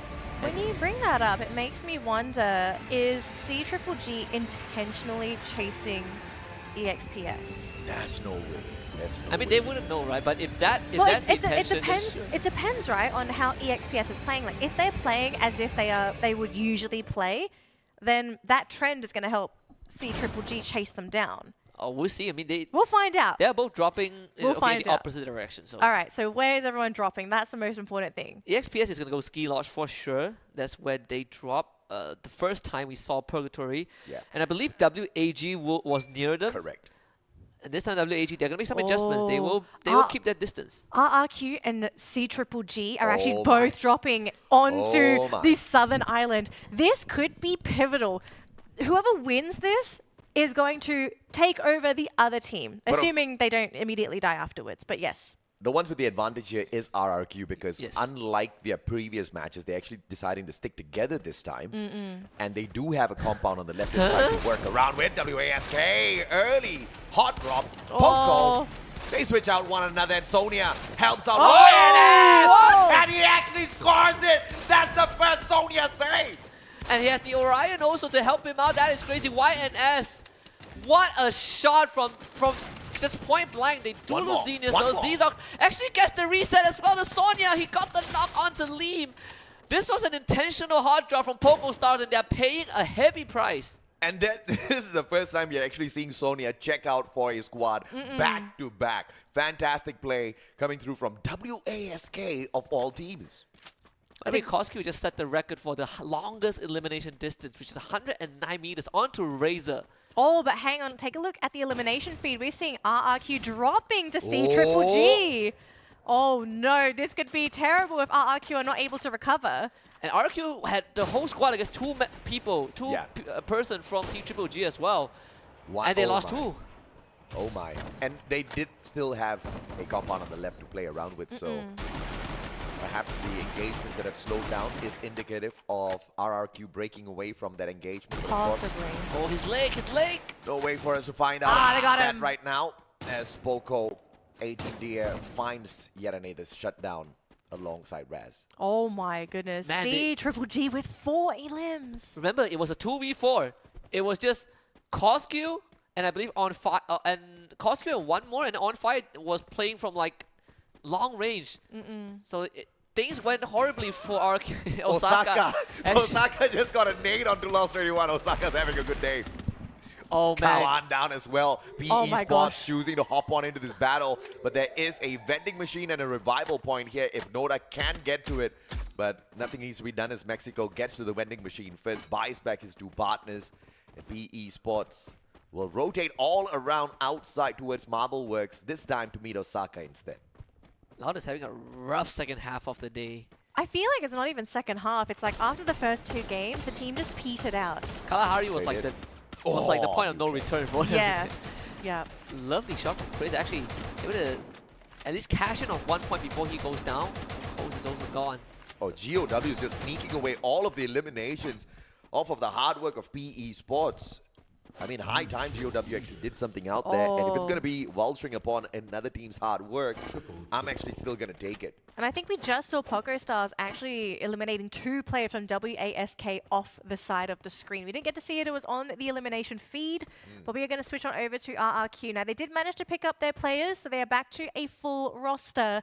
But remember, with 2 players that got eliminated, they're going to have to try and figure out what they're going to do with their looting situation. RRQ is trying to set up an ambush here. They are anticipating a rush from C-Triple-G. Look at this setup. Razor on the right flank, Duts on the left with the AC-80, Legalot as well as Abe going to be holding down the middle fort. Cosq, the first one alongside On Fire to go out here on a little bit of a skirmish attempt, but they're not going to find anyone just yet. If you have a vehicle like C-Triple-G, you actually have an advantage in this situation, right? You get to just bomb rush RRQ Kazu, which they do not really need to do at this point, but at least they know that they have that maneuverability. I think they use the binoculars. Not sure if they spot out anyone from RRQ just yet, but they definitely are making headway with that rotation. The scouting party getting slowed down, and this is good, but I don't really like the amount of spacing between the players of C-Triple-G. 1 knock, and it's going to be pretty devastating. And the recovery is not going to be as easy because of how far spread out they are. Poco, on the other hand, 5 eliminations already. They're having a fantastic start. Let them have their cake and eat it. You're playing on the high ground, going to try and use this vision to potentially spot any players. I think this is really good news here for Poco Stars. Oh, hang on a minute. C-Triple-G are right next to Razor. This is, I mean, I thought RRQ had a great flank setup, and C-Triple-G kind of undoing that by wrapping around way towards the left. Now they definitely see Razor, that UAV. Cluster gets a quick tag. Razor backs away. Is the team looking to go for a backstab? If you take a look at the map, right, you've got 2 players actually coming in for a wraparound. Actually, you do not even need to deal with Razor. They realize that, wait, Razor is out of position. We are going to rush the rest of RQ. We're going to start taking over their compound, right? Legalov is on the roof. Abe is forced away. Dutz is now realizing that, man, I have a grenade launcher, but there's no target for me to shoot it at. I don't think we're in a good position to fight this. Khan still being tortured by New K. PE Sports got their eyes out for Team Loud. The Brazilians being tortured a little bit. Cosq. A little bit of a downtime there on the jump, and On Fire down on the ground. Gets picked right back up, put back down. Cosq down as well. And this is the turnaround. RRQ, the setup, the ambush is successful. C-Triple-G had the right idea to go for the rush, but they were unfortunate. They got caught up by Legalov and Razor at the end. Couldn't capitalize on the small window that they made for themselves. This could be the end for Peter. I think this is the end for Peter. He's all alone. He is completely wrapped around by RRQ. Oh, they do manage to... I don't think... Oh my gosh, Peter goes down. Last member of C-Triple-G, 12th place. Yeah, give him the clap. Clap them off stage. That's what you want to do if you're RRQ. Brain play from RRQ. I mean, when you are on that bottom island, it's either Lumber Mill, Fire Brigade, or the Central. But, you know, they backed away towards Central first. They just waited for an opportunity. They set up a fantastic ambush. And RRQ, they kind of got outsmarted because C-Triple-G wrapped around even further down below. And RRQ just didn't see that. They backed away first defensively and then set up yet another ambush, which this time they successfully executed thanks to that high ground advantage. Smart play, and they should be able to walk away with the #1 spot. Yeah. And I think it's not on C-Triple-G as well. I feel like they made the right call to go for that rush. It's just the window to make it happen was very tiny, and they missed that window. Yeah. The only thing that can help out C-Triple-G now is if RRQ literally gets wiped out. Right now. Right here, right now. They gotta go. Oh. They'll still end up this day with a 2-point lead. So let's see if not that does happen. WASK, it was a good day thus far until EXPS showed up. Actually, I think it was WASK to run into EXPS, right? Because Stop is just basically camping the top of that hill right there. But we know what EXPS love to do. If they see blood, they're going to go for it. Oh, they just took out Genius, and Casper actually gets down. So Stop will try to provide some bit of assistance. YNS rushing in already. This is the way to deal with it. Do not let EXPS breathe, but YNS is taking just copious amount of damage. Stop would ring around the rosy, finds the knock. Caramel supporting him from afar with that nade, and the EXPS able to hang on. Ali trying to run away for his life, but there's just nowhere you can go from a position like this. To the watchtower, and Stop puts a quick end to that alongside you with an M82B. Straight up headshot. The elimination by Stop. WASK still has got one final survivor in Zizox as well as a revival platform right in front of him. But here comes the EXPS. Oh. I guess this is the end. It might be. I think it is. We're going to switch on over to a different team, though. We've got the point of view here of RRQ, and they are about to run into God of Wolf. Now, the question is, who is going to be running into who? Is it God of Wolf or RRQ to force this engagement? It looks like both teams are just going to sit tight, play defensively, figure things out later on when they're forced to move. RRQ just needs 2 more eliminations to take that #1 spot, but of course they will be looking to go for the Booyah as well. Let's see if they can get there, as Lost 21 still hasn't been revived yet from the squad. The Brazilians struggling a tad bit, although Mexico and Noda have proven themselves out there. And PE Esports really has something out there for Loud this time around. Yeah, WESK has been wiped out as well by EXPS. My goodness. I mean, Loud is having a rough time. Again, these last 3 rounds, especially Kalahari, have not been kind to the Brazilians. Poco Stars just have the high ground. PE Sports, they have long-range weapons, and Loud are stuck outside with not much resources to work with. The circle's not going to hurt all that too much, so they still have a little bit of time to play around outside the blue. The time is running out though. God of Wolf, good defensive setup. RRQ out in the open, and RRQ just not making any cheeky mistakes here. And God of Wolf is actually going to choose to abandon their defensive position, move towards the safe zone, and potentially come across Furious Gaming and a couple of players from Loud. Man, Cowan just dropped into a hot zone. And oh no! He is gone. I mean, Loud, I believe there's only one more guy left. This just could be the end of the round for them, honestly. This day 1 for Loud had a decent start, but the ending pretty ugly. So reverse momentum for the team. They started off strong, and then as they just slowly lost that momentum throughout the day, wasn't able to pick anything up, and I guess the team is... We don't know what's happening internally, right? Like, we don't know if the team is struggling mentally, if maybe something has happened throughout the day that they sort of lost their sync, because we have to remember, when you're playing a team game, it is very important to be synchronized with your teammates, right? To understand what they are going to do and have them understand how you are going to play. But we do have one of those few teams that does prioritize that a lot. I mean, they do have FG to deal with. In terms of power ranking, this is definitely a good appetizer. It's not the hardest team to fight into, but you also have to worry about GOW on the other end. This is a good engagement. They take out PE Sports first. Good snipe by Axel, but the finisher though, the follow-up is going to be very important. Hao Ang gets picked right back up. EXPS gonna try to avenge some of the players from the side of Loud, and perhaps Loud can have something to say about this as well. Noda outside of the circle. PE Sports still focusing to take him out. New K down. EXPS, they strike. RGS 50 in the hands of Caramel, and I believe he's got the M82B as well. Stop with one ice grenade, but nobody's there for the defense. New K is gonna be abandoned as Don't Cry holds the fort for the rest of his team members as they try to back away. And EXPS is just not letting anyone go. Lau has been eliminated, unfortunately. Note that the last survivor runs into 2 full squads, so there's nothing that he can do about it. Expand now gets to gatekeep EXPS. This is a big moment for Expand.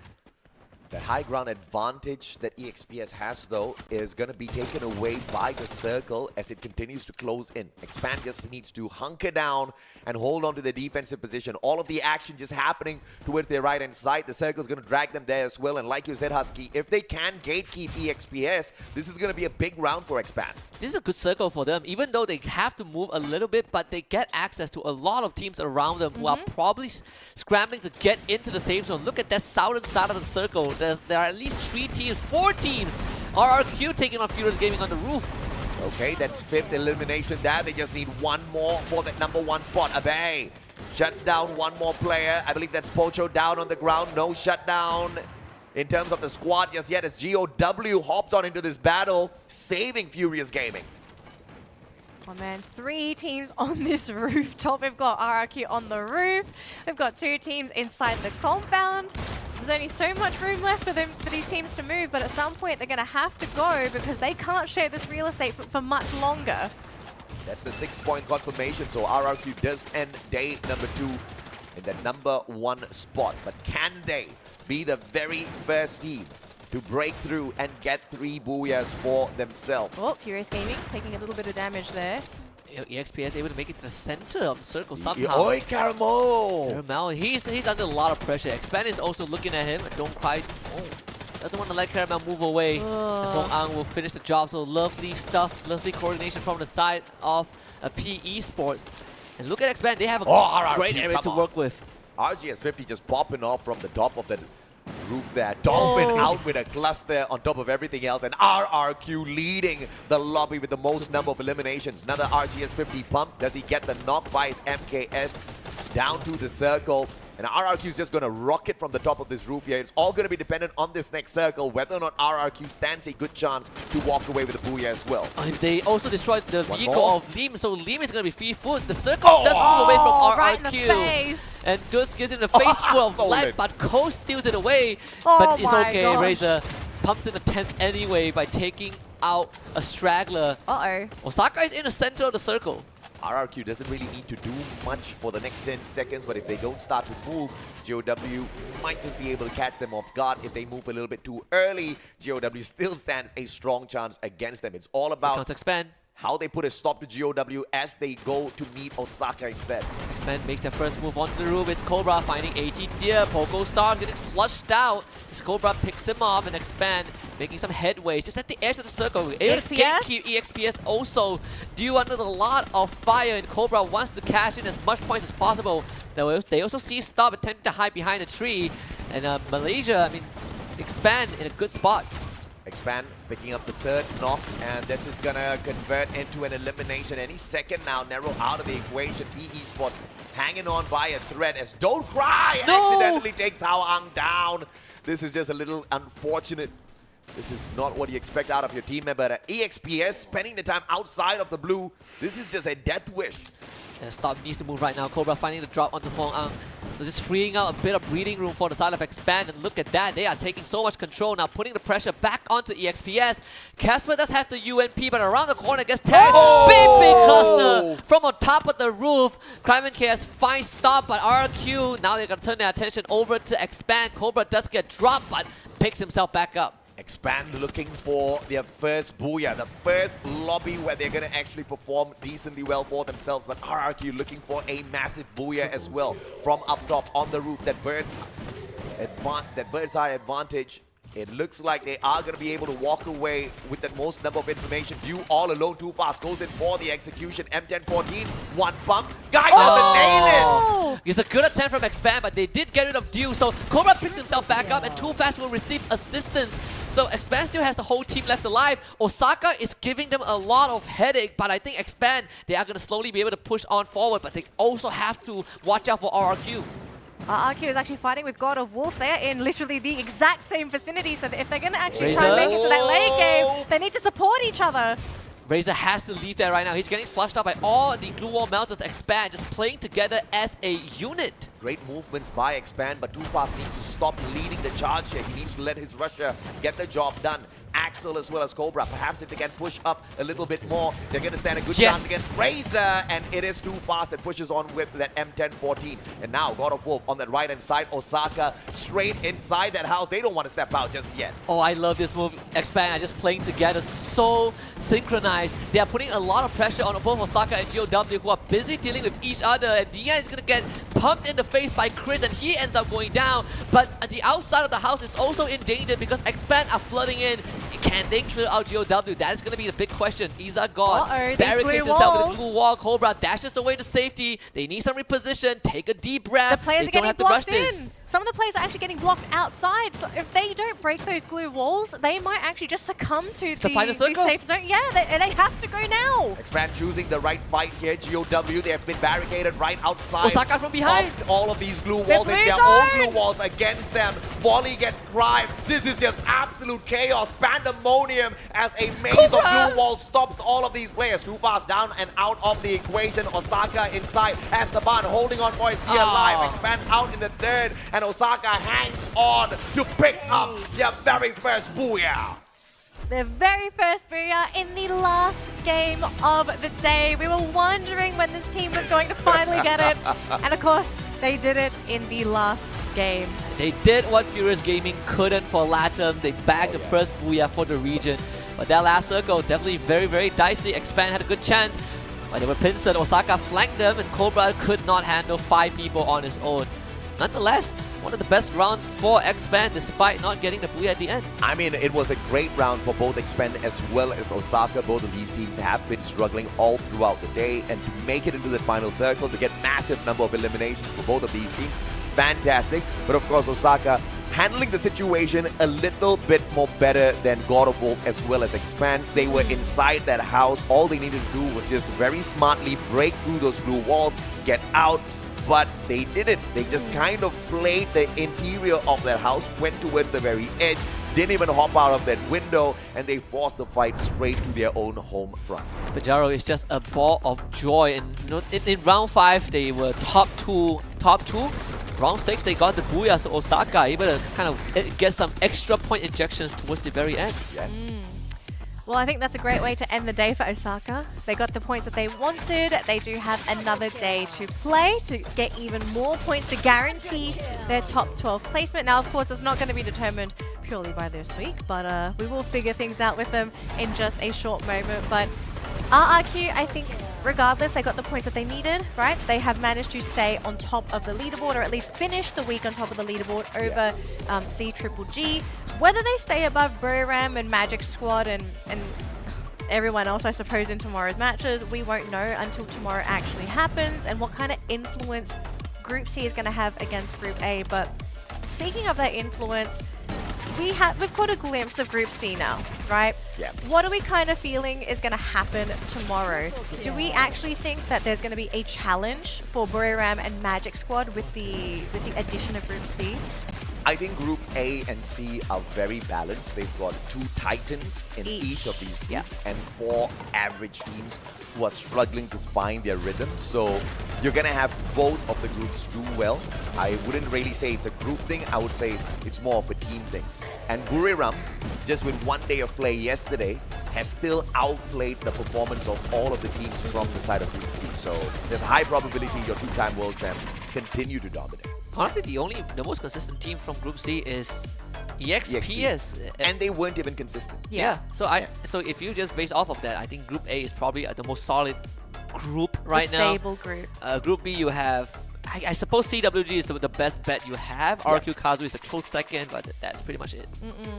So it could potentially just be the domination of Group A again with the addition of Group C. There is a potential that EXP Esports steps up, goes into an explosive mode tomorrow, because they started off really hot today. They fizzled out after the 3rd game. If that does not happen tomorrow, if we've got a good fight between Loud and Buriram maybe, or maybe even Magic Esports as well as Buriram, then teams like EXPS, they have a really strong chance. But you've got 4 titans taking the fight tomorrow. I think it's going to be a really hot one. All right, so I do believe we have an interview lined up, so we're going to be able to get some thoughts here for Osaka after getting their first booyah of the tournament. It's been an incredible journey so far and sensational play indeed from every team. But now we got our last winner with us, Osaka! Congratulations! Finally, this is your first Booyah in day 2 and it's the last game. How do you feel about that? ¿Cómo te sientes al respecto de que este fue su primer Booyah y que aparte fue en el juego en el día 2 y en el juego número 6? No, la verdad muy felices, la verdad empezamos al principio un poco mal, pero pues con este Booyah nos recompusimos un montón y no, pues muy feliz, estoy muy orgulloso de eso. Well, they're really happy about it. They started the day quite poorly, however, they started to regain composure, and now this Booyah made them feel so much better for the next day. And in what aspect do you think your team needs to adjust your strategy to gain more Booyah in other days? ¿En qué aspectos crees que el equipo tenga que reajustar la estrategia para conseguir más Booyahs en los días siguientes? Bueno, yo creo que primero tenemos que mejorar la estrategia en caída, ya que pues en varios mapas peleamos caída, entonces tenemos que mejorar eso y saber cuándo nos van a carroñar y saber rotar también después de eso y pues yo siento que más que todo la caída, que fue lo que más nos perjudicó el día de hoy. So the main aspect is to change their strategy around the fall, the landing, because they had to fight for the landing many times in the past, and that's where they usually lost.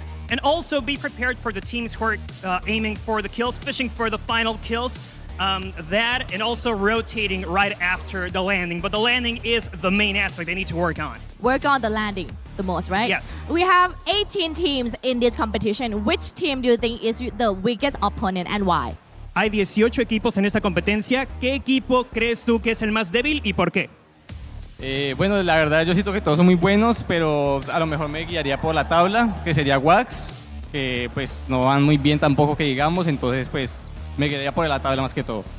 Well, he thinks that everybody's really good. However, if he had to name one, he would guide himself on the table, and he says that Wask is probably the team that's having the toughest time right now in the competition. Right, and anything you want to say to your opponents? ¿Algo que le quieras decir a tus rivales? Nada, que la TAN también es fuerte, también podemos hacer muchos Booyahs, podemos matar también muchos, así que se atengan que venimos con toda. That LATAM is super strong, that we can achieve multiple Booyahs and multiple kills, so be prepared for the level. Yeah, you have to gotta keep an eye on Osaka. Thank you so much and congratulations once again. This is only day 2 for the knockout stage and we have more to come. Don't forget to stay tuned and see you tomorrow. Bye-bye for now. Bye. Not only did Osaka get the Booyah for the round, but I'm going to say they got the Booyah for interviews today because I think they gave us probably some of the most detailed and well-spoken responses. I have to agree. And, you know, a lot of respect as well. You know, he didn't really name the weakest team. He just named the team that was struggling the most. I guess they understand because they have been struggling for their own fair share of rounds as well. Yeah, the first 3 rounds they got like 11 points, right? So at one point, they was halfway through the day, they were slated to be the worst performing team overall in that context. But when you look at LATAM as a region, you have Furious Gaming, All Glory Gaming, these 2 big names, and then Osaka was kind of like the wild card, and I'm glad that they were the first one to get the Booyah for the region. And Chris actually walks away with the elimination lead here with 7 to his name, followed by the 2 Vietnamese players, Isagod as well as D Quang, both from God of Wolf. That's actually pretty interesting. God of Wolf actually getting a lot of eliminations for the round. Yeah. MVP is going to go to Chris on the side of Osaka with the 7 eliminations, 3 headshots, and 2.3 thousand damage. Gentlemen, I kind of want to talk about something that was mentioned in the interview.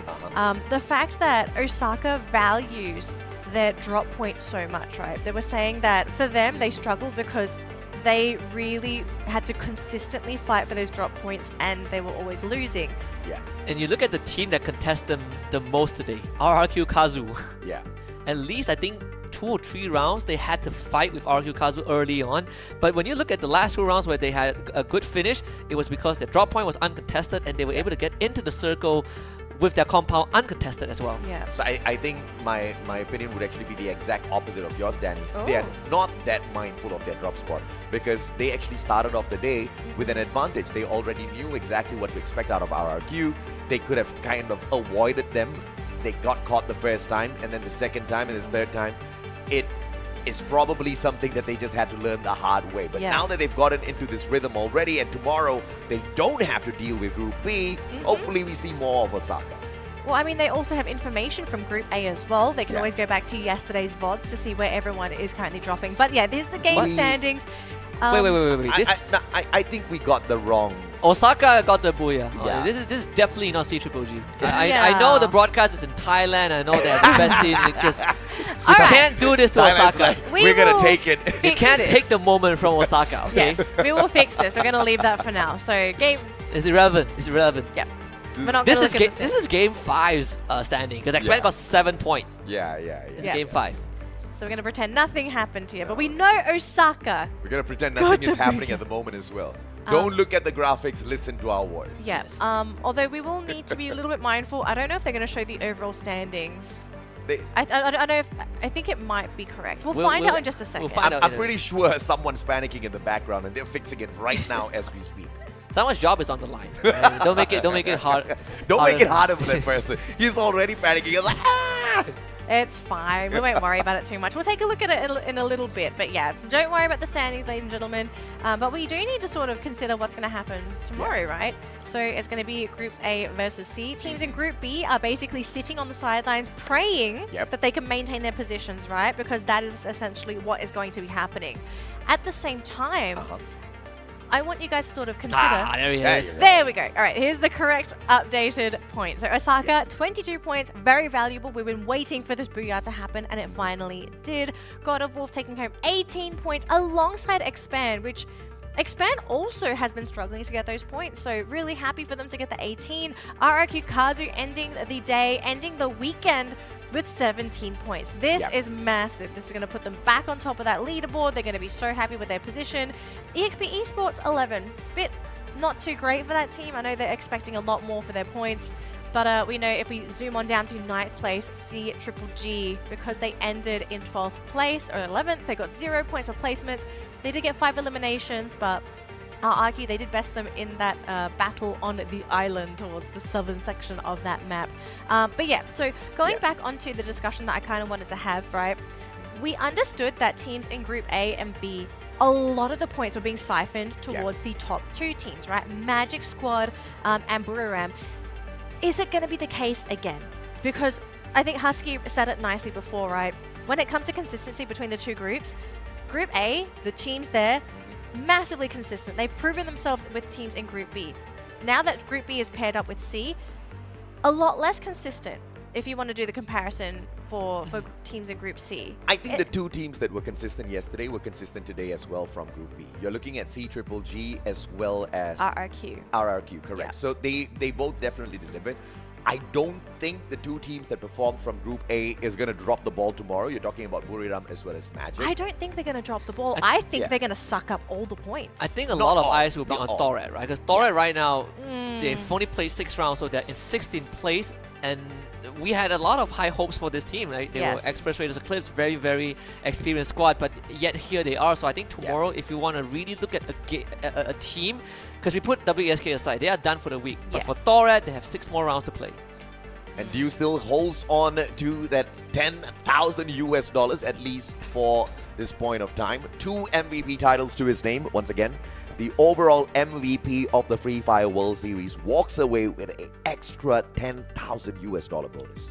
This is just on top of the prize money. Whatever they win, you got 10K just for the MVP leader. So Dew, obviously, he's going to be hoping to maintain his position on the MVP leader. But yeah, gentlemen, that is going to be it for day 2 for week 1 of the knockout stage. We still have one more day, and that's going to be Sunday with groups A versus C. But if you've been cheering for teams in Group B, they are done for this week. They'll be sitting on the sidelines. They'll be spectating the games alongside us. So if you want to say anything to them to give them motivation for next week, do so now. Send them a tweet, send them a Facebook message. Make sure you support your teams, because every little bit of encouragement is going to help them move forward at the world stage, because let's be real, high stress situation competing at this level. Send birthday wishes to Too Fast. You still And have, yes, you happy still have birthday. 35 minutes to do that. Happy birthday, Happy Too birthday, Fast. Too Fast. Good job. Final game. I mean, they managed to bounce right back up. But tomorrow is going to be the biggest test for the MCPS squad, also for Loud as well as. Well, that's it for us. We will see you all tomorrow, so make sure you come back at the exact same time for our final game for this week.